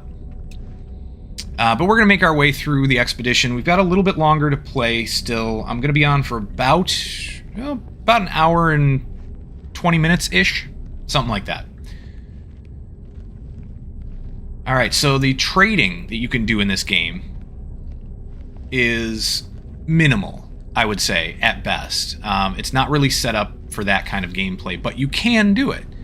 Certain things like this, like a decommissioned circuit board, you can buy it for 10% less than its base price.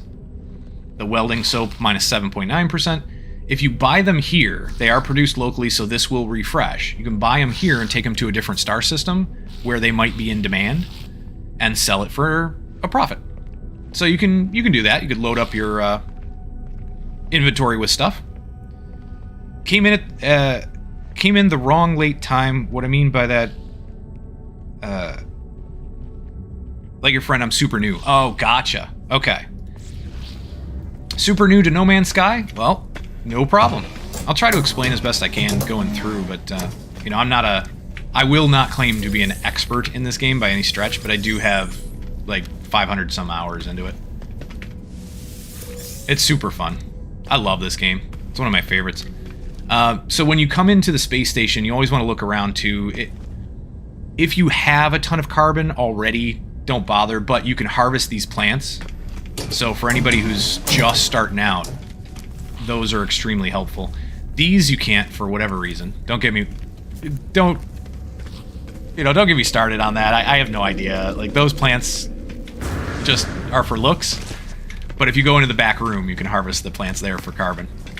Carbon is one of the base materials you need. Always pick it up when you can. Make sure you have, like, a stack on you, because it's used for everything. Oh. I'm not trying to flex 500 hours. Trust me. People have far, far more than that in this game. No, that 500 hours is over... God, when did this game came out? This game came... You know what? Let me double check real quick. When did this game come out? I want to say it was like 2013 or something, but I don't know. That doesn't seem right. Hold on. Store page. 2016. Okay, I knew 2013 was too long ago. This came out in 2016, August 12th of 2016. So 500 hours in, 5 years, a little over 5 years. Your inventory is full. Where can you go? Well, if your inventory is full, what I would say is take a look at what you have in your inventory and run up to a space station. If you have your ship. Assuming you have your ship repaired. If you don't, you have less options. But you can still... There's still something you can do about it. If you have your ship repaired, run up to the space station. You can go to the market board and right here, the Galactic Trade Terminal, and sell anything that you don't need. Now, that's the kicker. Trying to figure out what you do and don't need, that's going to be a good question. We'll put it that way. What I would say is, when you're first starting out in the game, keep these things. I'll put them over on the right here. Here. Keep all of this stuff that you can. All of this stuff here.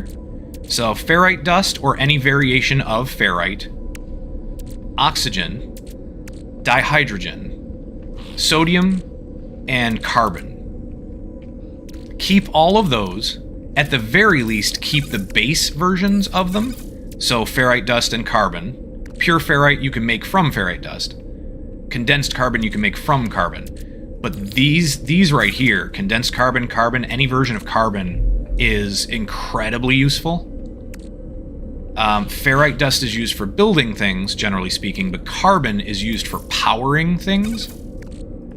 Like, your mining beam takes carbon, and you're going to constantly be mining stuff, so you always want to make sure you have carbon on you. Your terrain manipulator takes energy, which is metallic elements, so that's going to be things like, that'll refill with like sodium. But carbon is absolutely vital for that, because if you run out of mining beam and you don't have carbon on you, you're going to have to start meleeing, like essentially elbowing some things out there, generally plants. to get some carbon to refill your mining beam, and that's just... you don't want to do that. To fill your engine for your ship, you need tritium or pyrite. Pyrite you can get on planets, tritium you get in space mostly, mined from asteroids and stuff. Keep that if you can, but it's real easy to get. If you can get into space, shoot some asteroids, you'll get tritium. So not a big deal. Let's see, launch fuel is definitely important. You need that, but uranium is definitely harder to find. So, what makes Starship fuel? Starship fuel is from dihydrogen and metal plating. So this is why I said the dihydrogen is important, and metal plating is made from ferrite. So dihydrogen and metal plating, that's what allows you to even take off in your ship. If you have no Starship launch thruster fuel, you have no Starship launch fuel, you can't even take off. So, but that's found everywhere. Ferrite and dihydrogen are pretty much they're on every single planet, and you can pretty much find it anywhere. So that's the stuff I would keep base. The rest of it, I would say chromatic metal. If you can come across chromatic metal, that is extremely useful later. Not in the very, very beginning, but not too long after. So you want to keep that if you can, too. Other than that, I would say sell just about everything else. Like, I could get rid of this pyrite, not have to worry about it too much. Platinum. I mean, I'll eventually want to acquire some of these things, but they're not necessary at this point. And by the time they're necessary, you should be able to acquire them relatively easily. And then your cargo space. Don't forget about your cargo space, because this will hold more of any given stack if it has a bar. So if you see an item that has a stack bar at the bottom here, you will be able to hold twice as much in your cargo as you can in your general inventory. So if you get full on something, let's say you have, here you go, fleshy rope. There's 7, but in my regular general inventory, I can only carry 5 in a stack. So if we put that back in our exosuit high capacity inventory, you can carry up to 10 in one stack. So that'll help you with your inventory management as well. And forgive me, I tend to over-explain things too, so I'm trying to get better at that, but I tend to over-explain. Alright, so let's save the game again. Our next step is going to be to find that rendezvous point. That rendezvous point. Oh, and I would, just as an FYI, if you're picking up the game, right now, this expedition number 4, there, I think, are only like 5 days left to complete this expedition. It shouldn't take that long. You could probably knock it out in a couple of days, depending on how much you play. But I would recommend not doing the expedition as the first time you play the game. Ow. No falling. You stay where you are. You'll be good. I would definitely not play Expedition first. I would try to start up just a brand new play, just a normal game first.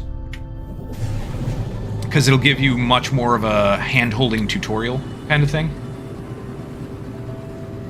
And if you start up playing the Expedition first, you might get lost a little bit. Let's see what this is, because this is... okay, it is labeled Rendezvous 1. Good. We'll tag that. And let's warp over, let's pulse engine right over to it.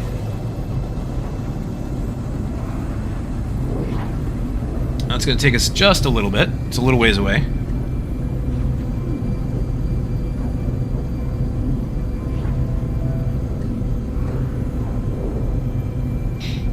Oh, JK, you're doing New Game Plus to get more Dark Bead? Nice.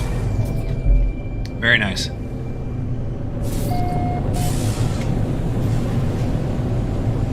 I wasn't able to do a whole lot last night because I needed to edit some videos, so I wasn't able to accomplish as much as I wanted to, and then I ended up staying up later than I wanted to anyway.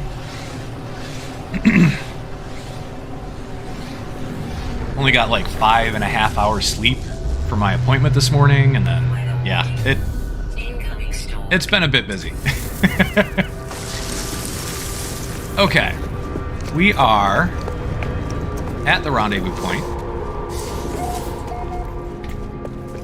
Let's make our way in here.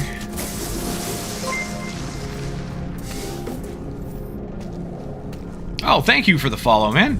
Much appreciated.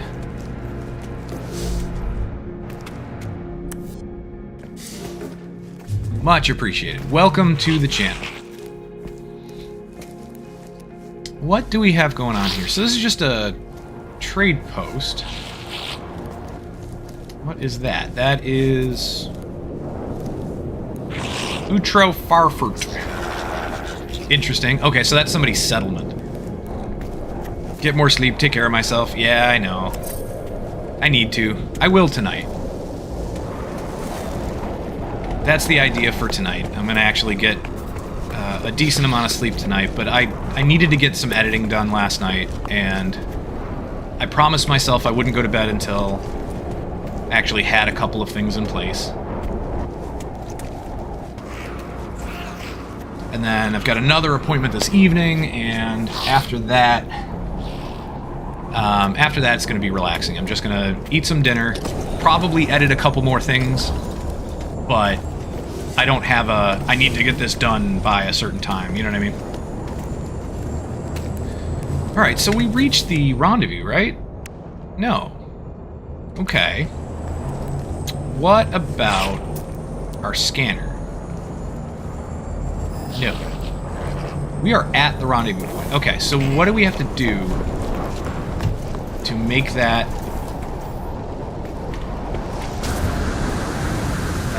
actually complete? Let's see. This guy.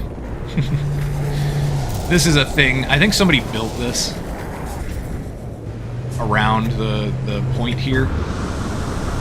So you can actually come across those, and it's got a bunch of base building in this game, which is really fun as well. I think that's somebody's base terminus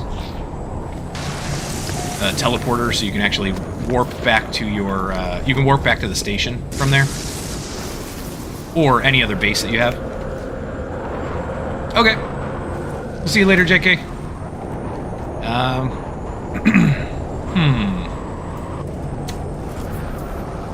I located the rendezvous point, but why is it not completing? Let's see. Let's see.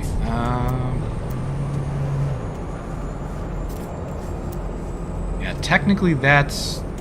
Alright, so actually this isn't the rendezvous point. Apparently, it's over there. So either this was step 1 in finding the rendezvous point, or we just got misled. Let's find out. There we go. Get back into the ship. Let's get out of here.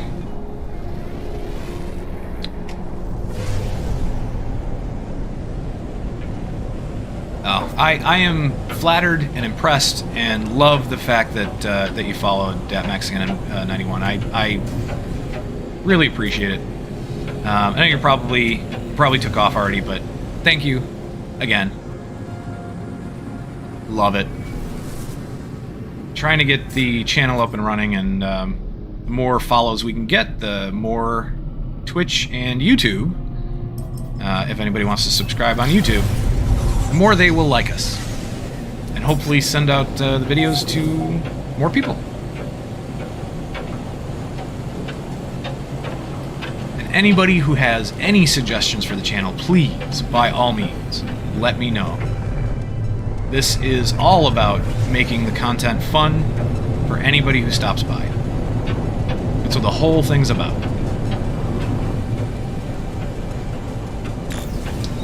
Here we go. We've got a lot of beacons, a lot of communication beacons around here, so we know we're in the right place. Oh, our ship landed partially underground. That's okay. Good thing it doesn't get destroyed. Oh, really? It's 600 some units, some distance away. 636. All right.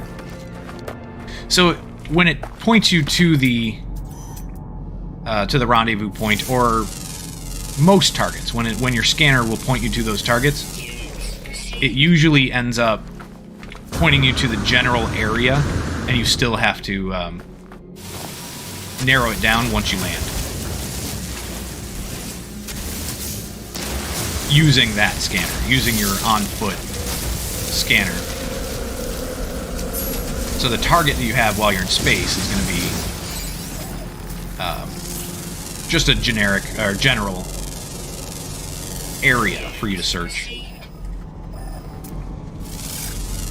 We'll scan a couple more things since they're here, and grab some more dihydrogen since it's here.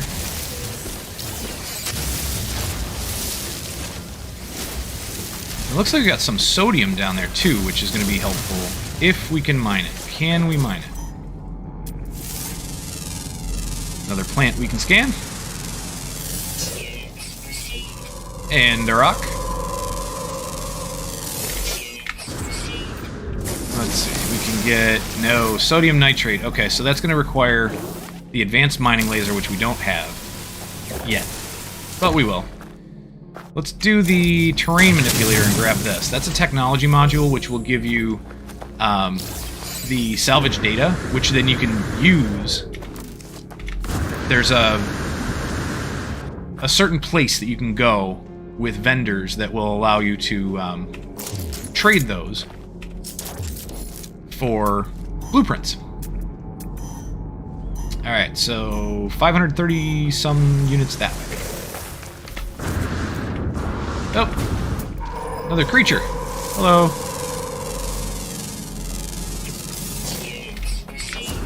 Creature discovery.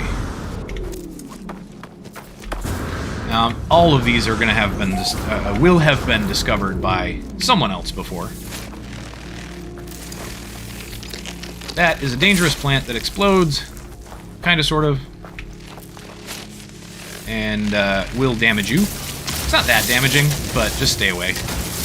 They do have these pods on them that give you... Oh, crap. Sentinels. Not good. Let's get out of here. So this is going to be combat, but we're not going to participate very much. We're actually going to run away as much as we can. Not because we can't take care of them. We probably could. We just don't have the best of weapons.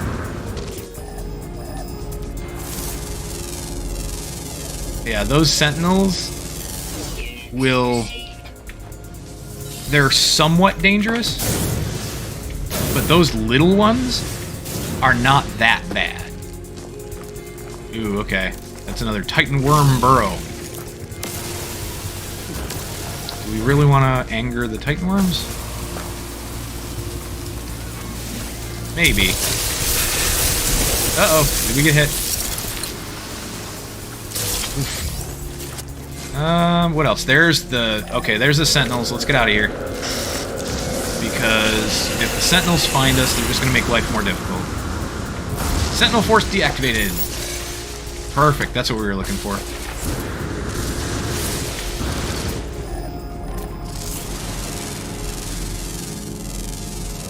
Yeah, we're not going to mess with the Titan burrows too much at this point.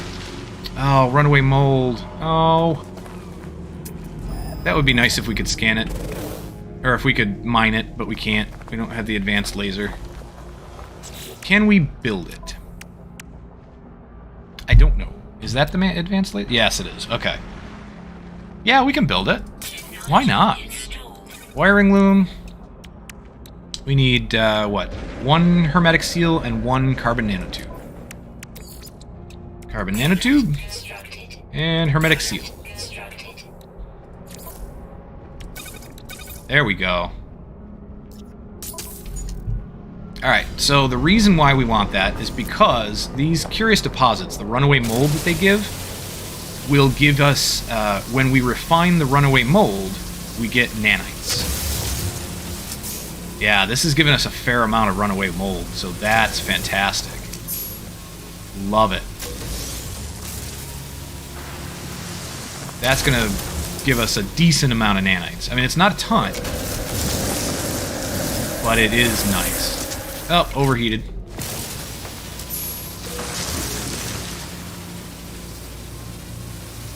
I'm going to try to remember not to overheat.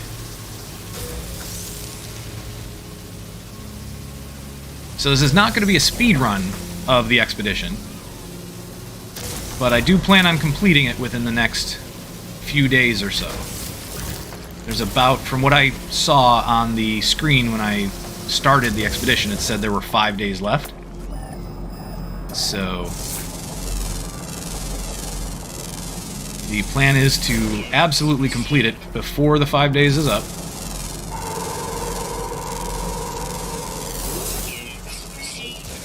I just don't know exactly how long it's going to take, and as far as streaming this weekend, I'm not sure exactly what my hours are going to be yet.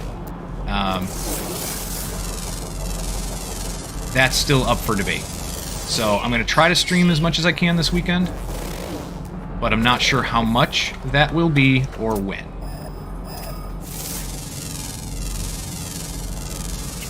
And I hate that I can't give an answer on that. I really do. But for now, that's kind of where I'm stuck. Weekdays, I think I have down a bit. And I was going to put up the times last night, but I got busy editing and just completely forgot. I was going to put up my schedule. So I think I'll probably end up getting to that tonight before I edit anything else, and get up at least a tentative schedule. I might have to rearrange it depending on how things go, but we'll give it a try for a bit and see what happens. Alright, 161 units that way, so it's got to be there, right? One would think. Certain animals can be aggressive, so just be careful. There's one of the Titan worms. Yeah, certain animals can be aggressive, so you gotta be careful what you pass and where. Ooh, okay, so the rendezvous point is a derelict building, which is good, because this is another really good place to get nanites. And nanites are extremely useful. So all of these eggs that you see here, these purple eggs, the whispering eggs, every single one of them will drop an egg that you can pick up, and can't edit the terrain. Yeah. Did somebody put their base too close to this? That's my guess. Yeah. That one up there, I think, is too close. 184 U away. Unfortunately... Oh, wait, this one. No, 74, it's this one. So when somebody puts up their base, you cannot edit any of the terrain within, I think, 200 units distance? 200 U distance? So that's going to make this even more difficult, because what I would normally do is I would edit the terrain underneath the eggs and dig a hole, and then connect the hole under each of the eggs sections, and then collect the eggs from underneath, because what happens, and this is, we're going to do it without doing that, what happens when you do this and harvest an egg is these guys spawn, and they are horrible. If you're trying to fight them on just flat ground like that, they are horrible. But the good thing is, they don't come into buildings. So you can kind of cheese them. They won't come into a building, just like the Sentinels. The Sentinels will come into the building, but they won't attack you in the building. They can attack you from outside the building, but if they come in, they essentially look around as if, what? Where am I? What's going on? And then you can kill it and grab its cargo. Ugh. Alright. Well, because of that individual who put their base there, I don't think we're going to be able to harvest these eggs, which is unfortunate. These sites they're not ultra rare, but whenever you come across one, you should loot it as best you can, because when you, the larval cores that they give you, when you refine those in a refinery, which, by the way, we have to make our backpack refinery. Can we install that yet? No. We don't have the blueprint. But when you refine the larval cores, they give you nanites. And nanites are, again, extremely useful. Okay, deserted terminal.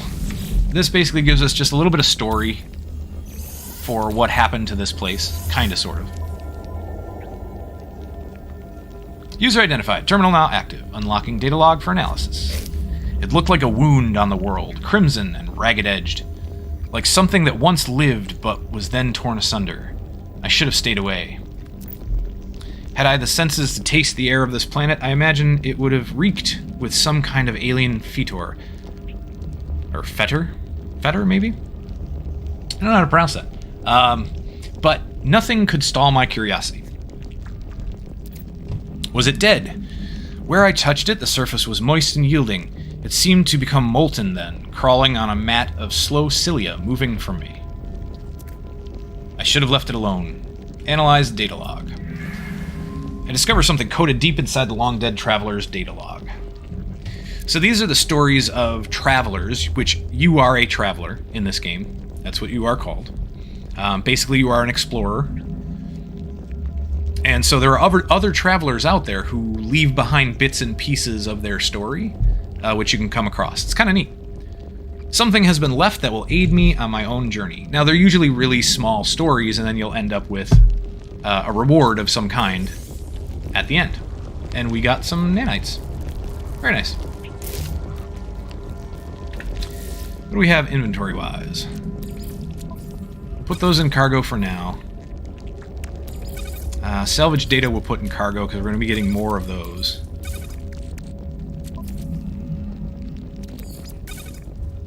Alright, that's it. Silicate powder is extremely common. All you need is the terrain manipulator, and when you dig out the ground, you will end up with a bunch of silicate powder. Okay, what's next? Well, we can't dig the ground here. And these guys are a pain in the butt. Splat! They die relatively easily, but one of the biggest problems with them is they keep spawning over and over and over, and as long as you're in the area, as long as they have sight on you, that's it. Hello. Okay. So I think he's a little mad. That's why he's got the red icon above him. He's a little upset with us. He doesn't like us being in his area. So we're just gonna run away. We need to get back to our ship, which is... oh, it's that way? Okay. Ship is 700 some UOA.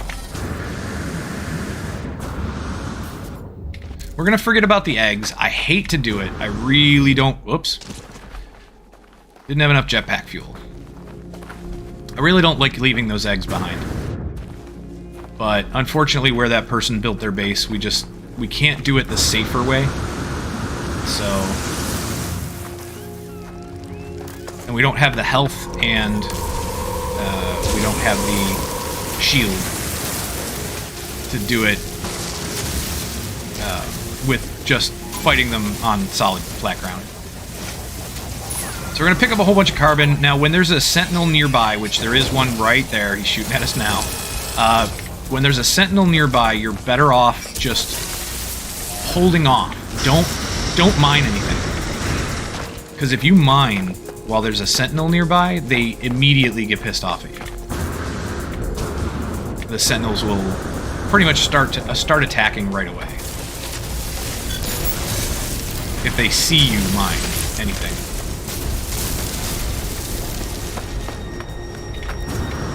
Did we scan you? Yes, we did. Okay. No. No falling into the cave. Now, technically we can call our ship, but it uses fuel. No, not that button. Which button is it? That one. Forgot my controls for a minute. So we can call our ship in, but it does use its launch fuel, which is fine. We actually have a fair amount handy. But it's nice that you can summon your ship from pretty much anywhere.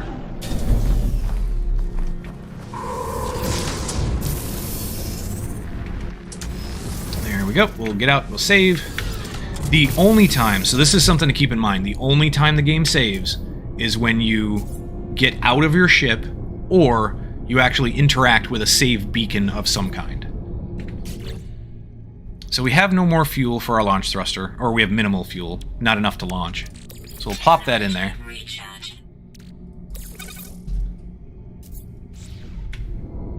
There we go. And what's next? So we finished phase 1. So let's get the reward for that. We have 2 rewards to pick up. Base computer plans and personal refiner. So perfect. We can make that now. Definitely want the personal refiner. Got some salvage data. Alright, and the base computer right here, and the plans to make it. Okay. We'll fill this with a battery since we have plenty. We will... Let's move the pyrite over here, and we'll create our refiner... Actually, we'll create a refiner down here, or up here. That's E to install technology, personal refiner. We have the oxygen and the chromatic metal. Good to go. Now, you have to put fuel in it, so it's not super efficient. It does run through carbon. So you're always exchanging carbon for whatever you're refining. But it is incredibly handy because you can refine stuff on the go. Let's see, these will break down into something. Usually, I think those are dihydrogen? Yeah, blue crystals. Alright, what do we want to refine? Let's do the runaway mold to start with. So this is going to give us a total of 854 nanites, which is actually really nice. That spot that we found with those orbs that we mined give a lot of nanites overall. So, very cool. And then we can refine the living slime and the residual goop. Those eventually refine into the runaway mold, which then gives us nanites as well. So we'll do that in a bit. We've got one more thing to... Well, 2 more things to collect. Some nanites, 3 inventory slots, which is fantastic. That's something that you're going to get from expeditions, but you will not get like this. You won't get rewards like this in just a base play of, a normal game. So we get to choose where those go. We're going to choose the cargo space because that's going to be the most expensive to upgrade. And we're upgrading it for free. So we're going to choose 3 spots in cargo. And we got a hyperdrive module. An S-class hyperdrive module. Very nice. Now we just have to claim the Hunt 1, the Phase 1. Flesh launcher pack. What is that? Incoming storm. What is a flesh launcher pack? It sounds gooey. There it is. Alright, so it's fireworks. Organic pyrotechnics. Interesting. Explode in a splatter of slime, plasma, and wormlets. That's fantastic. We don't need that in our inventory. Let's do something else with it. Let's put it I want to put it in the ship, but we have to take something out. So let's take out our dihydrogen since we have a stack here. We'll put it in the ship. Salvage data we can actually move to our high capacity inventory. I think we have a bunch there. The base computer we'll leave in the ship for now, but we are going to want to set that up at some point. Hyperdrive we'll put back in the ship because it can't be used on anything but a ship, so. Oh, we still have to refine the rusted metal. Okay. Oh, more flesh launcher. Can you go? No. They only stack in 20 here. I think it'll stack to 40 in cargo, but I don't want to put it in cargo. Not yet. Not now.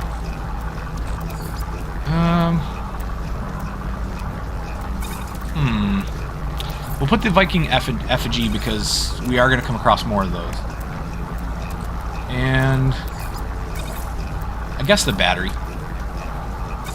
because we will eventually come across more of those as well. For now. We'll put those away that way. Alright, put that over here. So these things can be refined as soon as that's done. This is going to take a little bit, though. 5 more minutes to process. Next on our list is Phase 2. So we have to reach the second rendezvous point. That's just basically going to mean warping a bit more. We also have to visit a second Titan burrow, which we probably... Oh, on the second cursed world. Okay. So I'm going to guess that that's probably the next rendezvous world. Maybe? We'll see. Let's take a free look around and see where it's pointing us to. Okay, we don't have enough fuel or jump range to get all the way there. So let's go... Let's go here.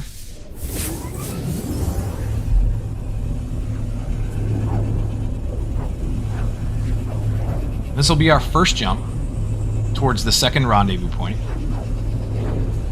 Now, along the way, at any point, we could technically set up a base. We could do all kinds of stuff. We could explore more. The Whispering Void system. Interesting. Seems like that was discovered by a player. So, the emergency comms here, essentially the freighter, this freighter right here is hailing us because it wants us to protect it from these enemies. These guys right here. Now, we could do that. Or we could also destroy these cargo pods and get their cargo. Essentially become pirates ourselves. So we can defend it from the pirates or become pirates ourselves. Either way, the hostiles are still probably going to attack us. I don't think they... if you start becoming a pirate, I don't think the other pirates take too kindly to that anyway, because they wanted the loot. But the upside of this is if you save the freighter the first time you come across this scenario, if you save the freighter captain will be so grateful that he'll actually offer you ownership of that freighter. And he stays on to run it and fly it for you, but you can give him orders, and you can then start building up your own freighter fleet, which is very cool. And once you build up a freighter fleet, you can actually start running them on missions, and they will bring back materials when they are done with their missions. It's quite a neat system. Let's get some sodium and oxygen. I'd like to buy the chromatic metal, but it is 113,000, so I don't know. Maybe. Maybe. Yeah, why not? You know what? Why not? Okay. The ionized cobalt is tempting, because that is one thing that you will find. It's not in every station, but a lot of stations do sell it, so we could start crashing the market.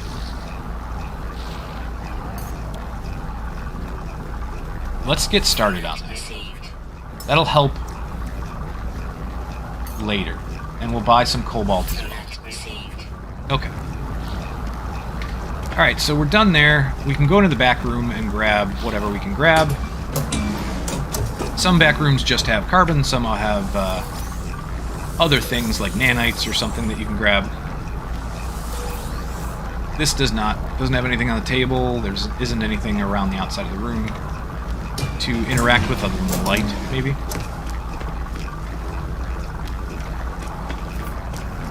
And then check around here, because sometimes there are tables with items on them that you can loot. There do not seem to be here, so let's go to the other side. Usually, on this side towards the back of the station, there are either cubicles or tables or something that'll have stuff on it that you can loot. So always a good idea to come and check. The navigation data is very handy. Sometimes you can get nanites, sometimes you can get that should have something on it, but it doesn't seem to be interactable. Neither does this one. Oh well. Alright, no biggie. We'll check this table over here, or this cubicle over here. Again, same thing. It happens sometimes. Not a big deal.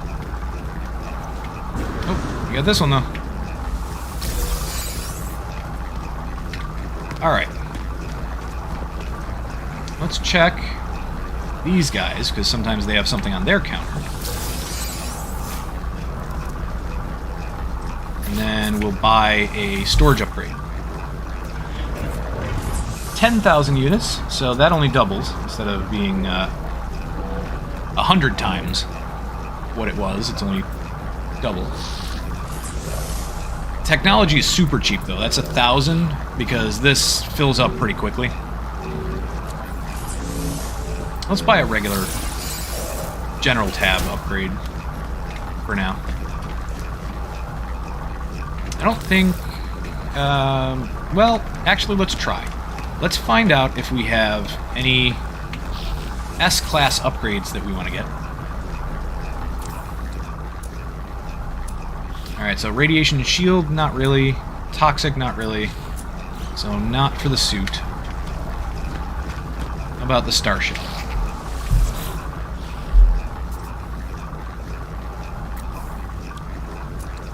Positron module, it's a weapon? No. No. Not really. What about the... It's just got a little pistol for sale? It could be a good weapon, though. Not a bad thing to check. It is an A-class, but meh. And it's very small. What we really want to find is an S-class, but they're going to be incredibly expensive. Alright, so Blaze Javelin, Pulse Spitter, both weapons, not something I want. Scanner, perfect. That we definitely want, and Mining Beam we definitely want, but we don't have enough nanites to do both. Not yet, anyway. We still have the nanites to from our refinery that we can pick up, so... Let's grab the Mining Beam module first. The Scanner module, basically, that will allow you to get more credits when you scan things, you know, flora, fauna. So it's very, very handy, but not absolutely necessary unless your primary mode of play is going to be scanning stuff, exploring and finding, you know, new creatures, new flora, fauna, minerals, blah, blah, blah. Oh, this ran out of fuel. I'm going to refuel that. We're going to put some condensed carbon in. It actually ran out of fuel a little while ago. It should have been done already. I just didn't realize it. Alright, we're going to install this mining module here. That's not too bad. Heat dispersion, fuel efficiency, mining speed plus 17%, which is good. Overheat downtime minus 16. I don't care too much about the overheat downtime because I'm trying not to overheat the weapon, or the mining module, but it's still useful.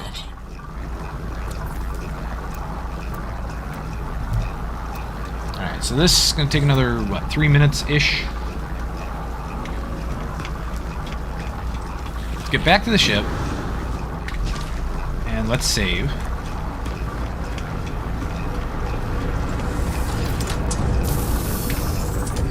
There. And we got an autosave. That right there is that icon is the freighter, and basically saying that, hey, he's in trouble, come save him. We don't want to do that because the freighter, especially because the freighter that showed up is, just from playing the game, I know that particular freighter is actually one of the most common types of freighters. And it looks okay, that one right there. It looks alright, but I'm pretty sure it's that one. Hold on, let's check. It'll be the only one that has a spot where you can enter. Alright, so it's not that one. Is it this one? Which one is it? Is it this one? Yeah, it's this one. So, the one main freighter that's part of it will have essentially a docking bay, which is what that is right there, the red glow. Since it's right now it's in danger because the ships still haven't been defeated, it's red, but it'll change when you defeat the enemies that are nearby. Unfortunately, with the enemies nearby, we can't use, if the enemies are too close, you can't use your pulse engine. So you want to try to get a little ways away from them first. Let's go to free look again and see how far we can get this time. Can we get there? Yes. We can get right to the second rendezvous system. So, perfect.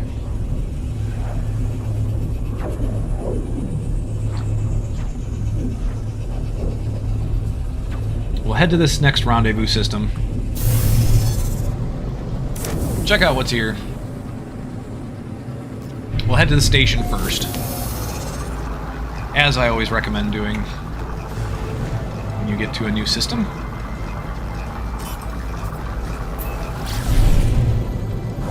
Here we go.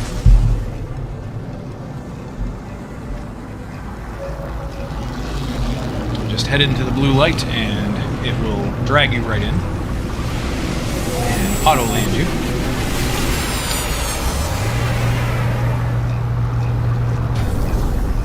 Alright, hopping out, saving our game, and we'll go check. We'll upgrade our carrying capacity. Oh, there you go. Encrypted navigation data just sitting right on the table there for the taking. Let's upgrade our exosuit carrying capacity. 20,000 for this upgrade here. Let's do it. It's right now, because we don't have a ton of technology, that's actually more valuable. Even though it costs a lot more, it's still more worth it to me. Here's a rifle style weapon. C-class, not great. Has more spaces, but not great. What do you have? Nothing good at all, really. Wow. Starship, what do you have?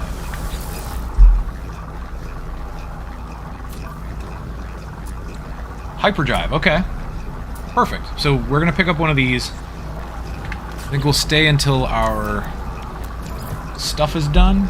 Oh, we have enough done. We can just claim what we have done now and then buy it.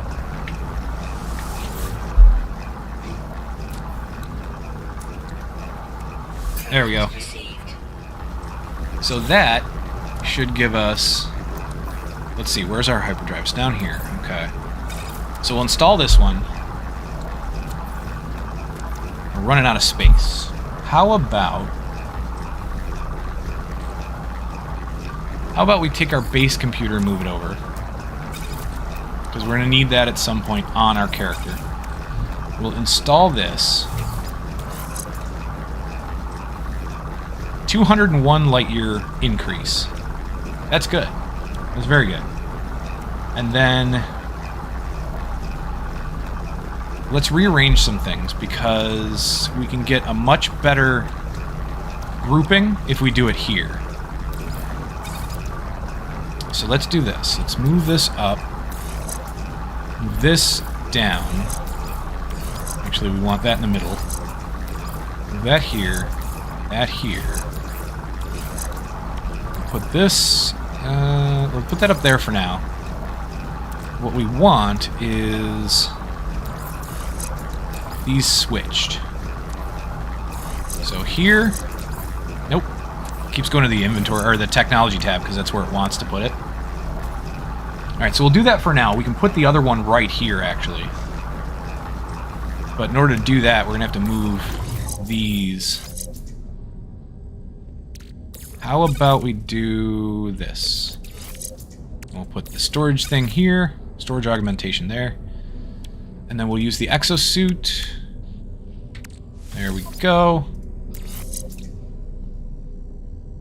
100 and 210. Perfect.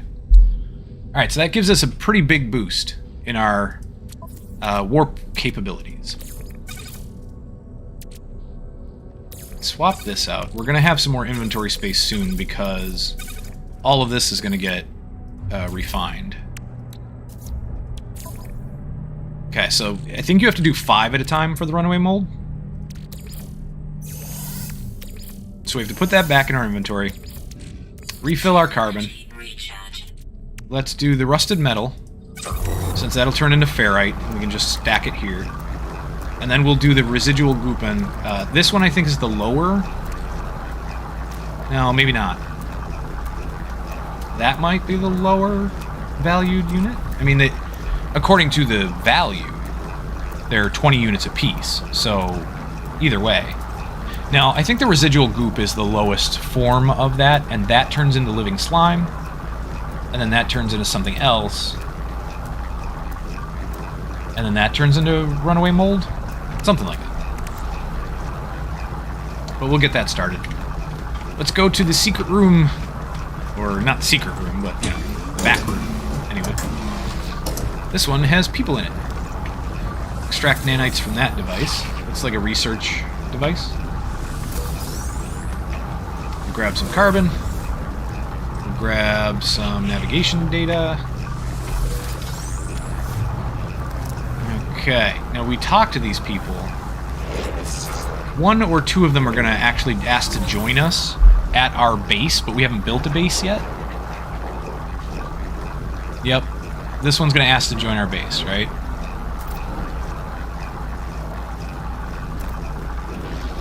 The Overseer. Okay, they require a construction terminal. That's our construction overseer for our base, but we haven't started that yet. This guy...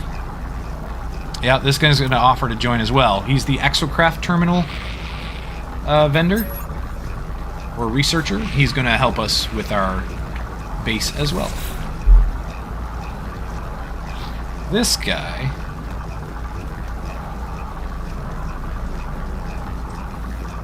Okay, so he gives you a little bit of a story. You have to figure out what's going on. Then, of course, he talks to you, but we have none of his language. I don't think we know any of their language. This is the Vy'keen.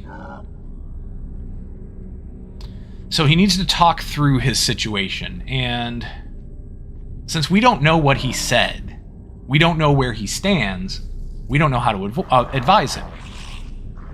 So we're just going to guess. We're going to say, advise acceptance.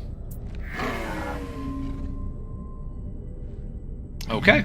So he shared with us some of the dowry. So that was basically him getting married. It was a proposal of some kind. We gained standing with the Vy'keen. There is reputation system in the game. So that's good. Quantum computer is actually tempting, because we're going to need that eventually, I think. Probably going to need that. Chromatic metal. How much do we have on us? 706.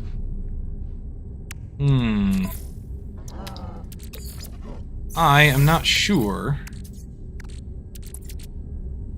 So you can also refine by selecting this and actually finding the thing you want to refine in your inventory. And then just click begin. That'll work too, but you can also just drag and drop, essentially. You just click on it, pick it up, and then click to drop it again. I think we'll hold off. We'll hold off on picking up anything more. We only have about 1 million units at the moment. So we're not in fantastic shape. We're not broke. We're not that far off. Did we already... Yeah, we already got all this stuff, didn't we? Oh, no, we didn't. Not on this side. Okay. We'll pick up the couple of things that we can. This has nothing on it. So we'll just make our way out of here. The market board, market terminal, I think is the same. No, it's not. Okay, it's slightly different. They have ionized cobalt as well. I know we're buying it for a loss. I don't think I want to buy any more, though. We have been buying it for a loss, but if we can build up enough, we can then turn around and crash markets, and we'll eventually be profitable very quickly. Be profitable.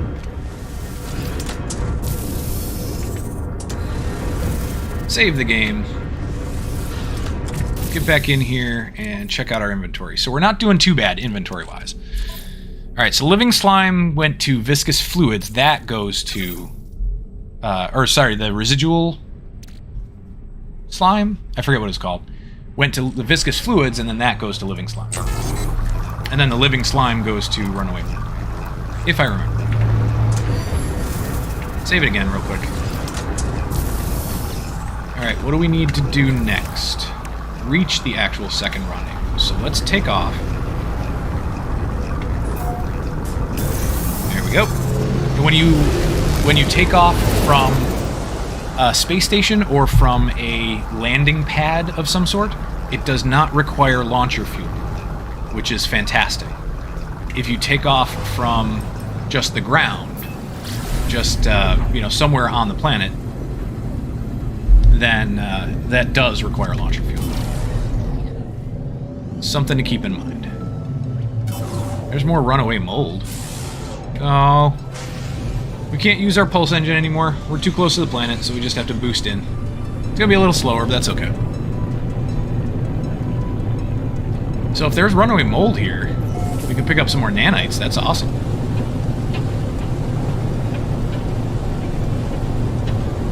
This, in particular, this isn't a save that we're gonna keep. Not really, I don't think. Unless I find some really interesting stuff. But yeah, I don't think we're gonna keep the save itself. So we initiated landing on a landing pad, which is good. We're not going to require fuel to take off, so that's awesome. We can make it in here. We can save. You can use somebody else's save points to save, which I thought was always very cool. And he's got these enclosed, so they don't go anywhere when you destroy them, when you actually mine them. And that's great. I love when people do this. Because it means you can just shoot it against the wall and mine it very, very, very easily. That's a lot of runaway mold. That's fantastic.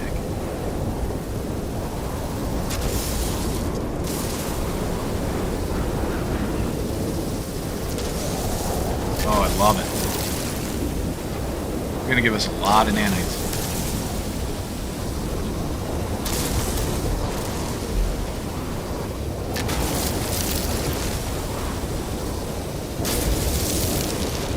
Great. And then these, we can get a bunch of carbon and oxygen from, because why not? They're right here.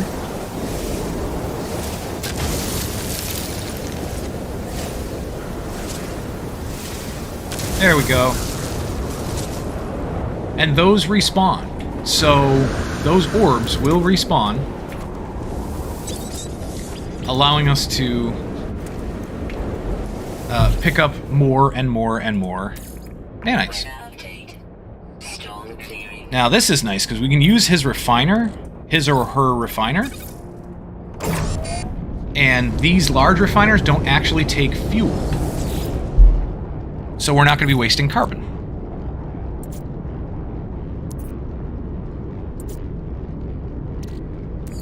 One larval core turns into 50 nanites. That's why they're very, very useful. The more you can get.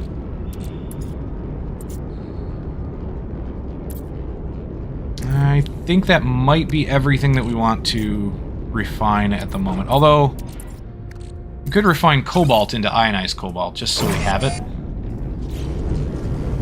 So we have it all in one stack, you know? Runaway mold is refined. What else do we have? So we have 3,573 runaway mold. Put this back in the exosuit, so now that we have access to a large refiner, a couple of them anyway, we'll use these real quick. That's going to take 7 minutes. Okay. We might have to stop it before it's done. Medium refiners, they don't take any fuel either. But they only have 2 inputs, so you can't do complex stuff with them yet. Nothing too complex, anyway. And then when you face it, it actually tells you what percentage complete it is. Very helpful.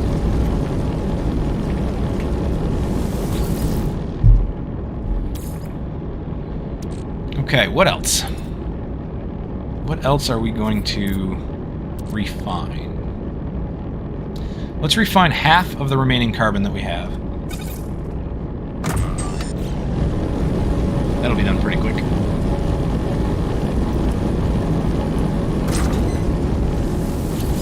Hello, Kapow. What are you doing back there? You sitting okay? Good.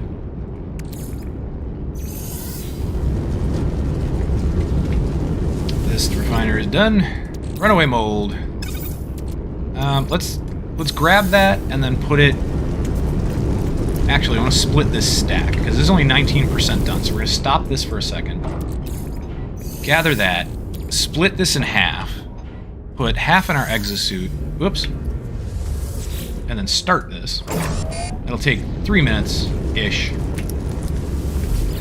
We'll put the rest, split the rest, some in here, minute 30, and some in here. There. Perfect. So they even have a trade terminal, which is nice. Take a look at what the trade terminal has. Drop pod coordinate data. So when you see these, this is really good to get, especially at this price. We don't have a lot of money, but it's not a bad idea to get these. They will direct you to the drop pods that I had mentioned earlier, where all you need are resources to repair the pod, and then you can grab a cargo upgrade for your suit. So let's grab 4 of these, because they're at a really good price. Actually, let's grab more than that. Let's grab another 3. So it'll leave us 351,000. Now you do need a signal booster. You need a device to actually use it. But we should be able to find one. If there isn't one here at this person's base, we should be able to find one pretty easy. Pretty easily. That's done. Let's save again. Just cuz. You done? Yes. This one is done. It had a few nanites, or a few runaway mold left over. Same thing here. Which is okay. Take a look at this. Stop processing here. We'll grab that. We will put that away. It's going to take 23 seconds to do half. Then another 23 seconds here. And we're good. You don't have anything left in you, do you? No. Okay. Nope. Good. Done. And... nope. Not that one. This one. Done. Perfect. Yeah, those take a bit. So, nothing we can do now. There. We can save again. And then, where is the... where's the rendezvous? Rendezvous is that way? How far that way?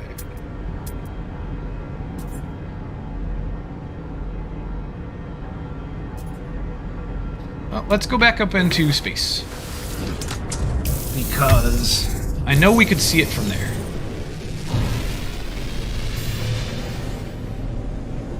And I know it wasn't that far. There it is. There's the icon for it. Incoming storm. Right there.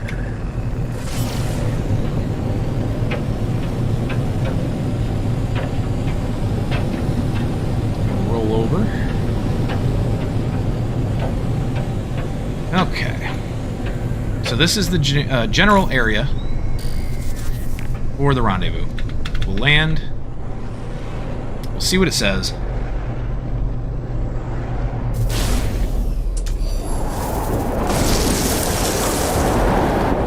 See what it says direction-wise. Grab some dihydrogen from over here. Now, on different planets, the Sentinels will actually aggro at different rates. So some planets are highly protected, some planets not so much. This one doesn't seem like they jump on you right away. So that's good. This is a swarm. Actually, am I getting the swarm or am I getting the guy in the back? Ah, the swarm, okay. Then we'll get the guy in the back. There we go. Now we have to find where the... oh, it's 1,000 U that way. Okay. Let's take off again and head that way in the ship a little bit.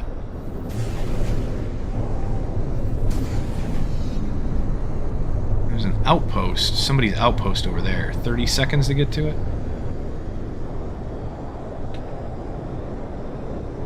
Alright, I didn't see anything so far that looks like a rendezvous point, but we're going to land here. It might be closer to that person's outpost. We're going to land here and we're going to check out where it is. So... oh, that way. Okay. 900 units to our left. I'm going to guess probably where the communication buoy is. We're close. Maybe the save point.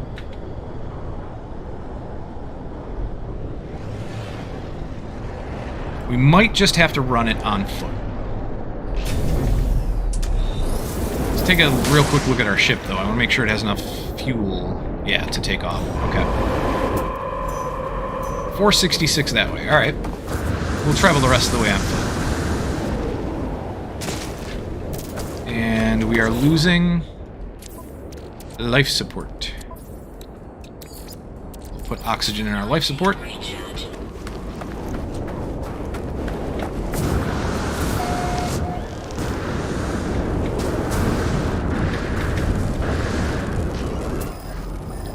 $261 that way. Hello, what are you? Hold on, I need to see you. Hi.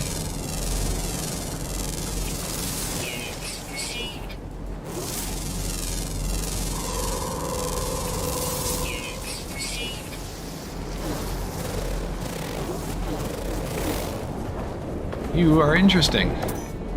Aw, you won't let me get a good look at your face. Oh well. 248 that way.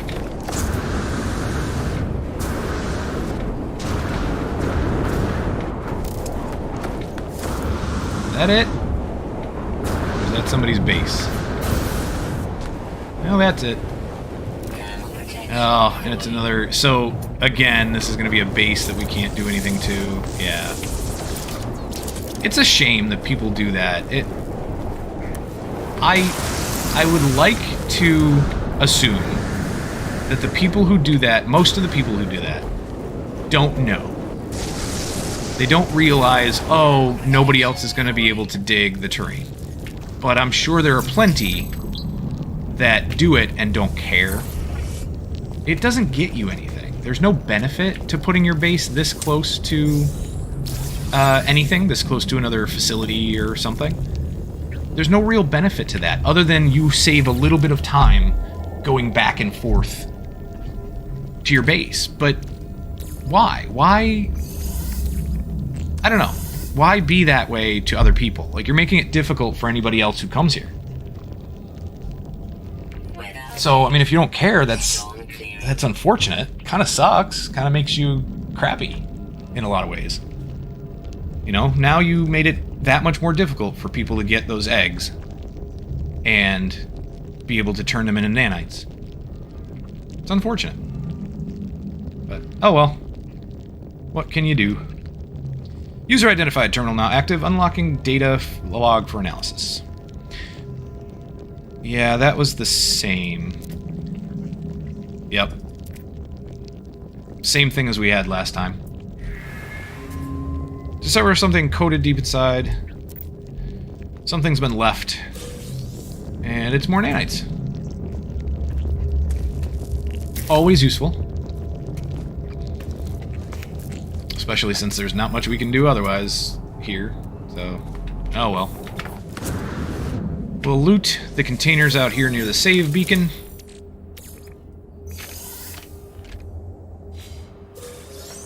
And then save.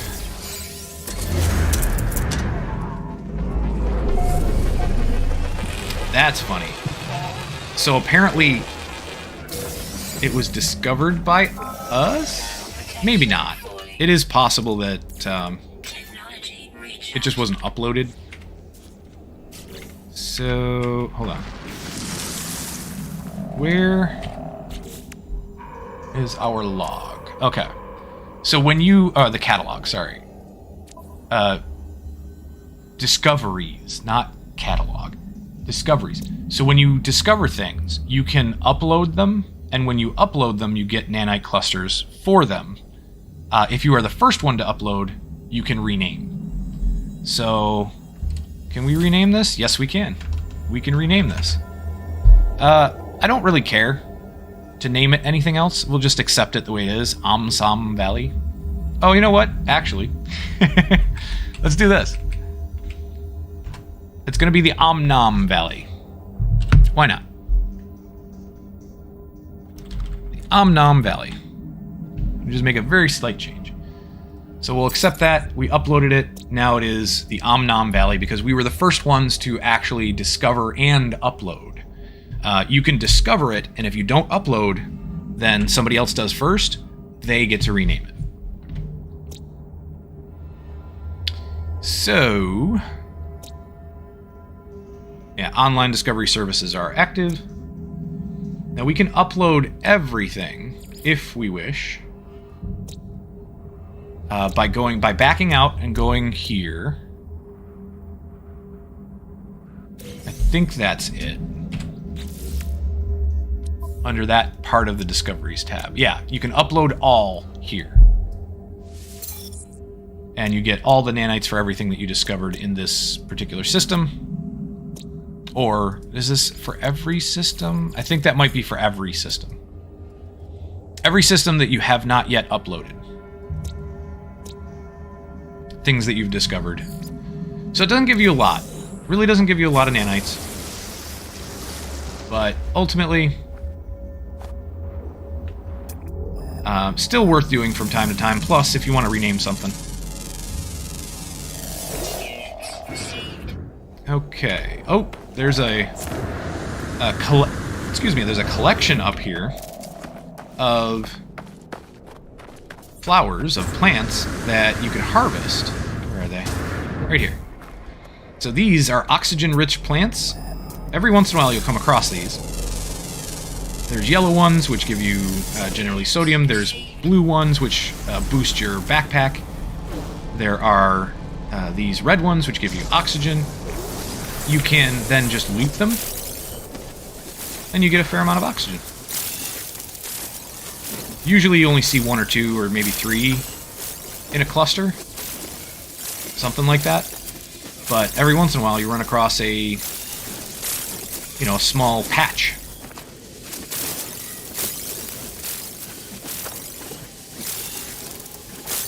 Alright.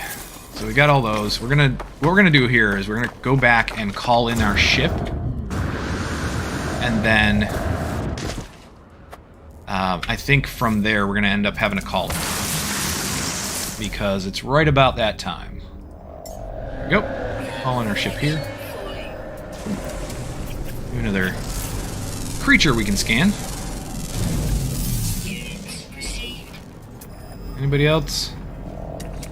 No, that guy's too far away.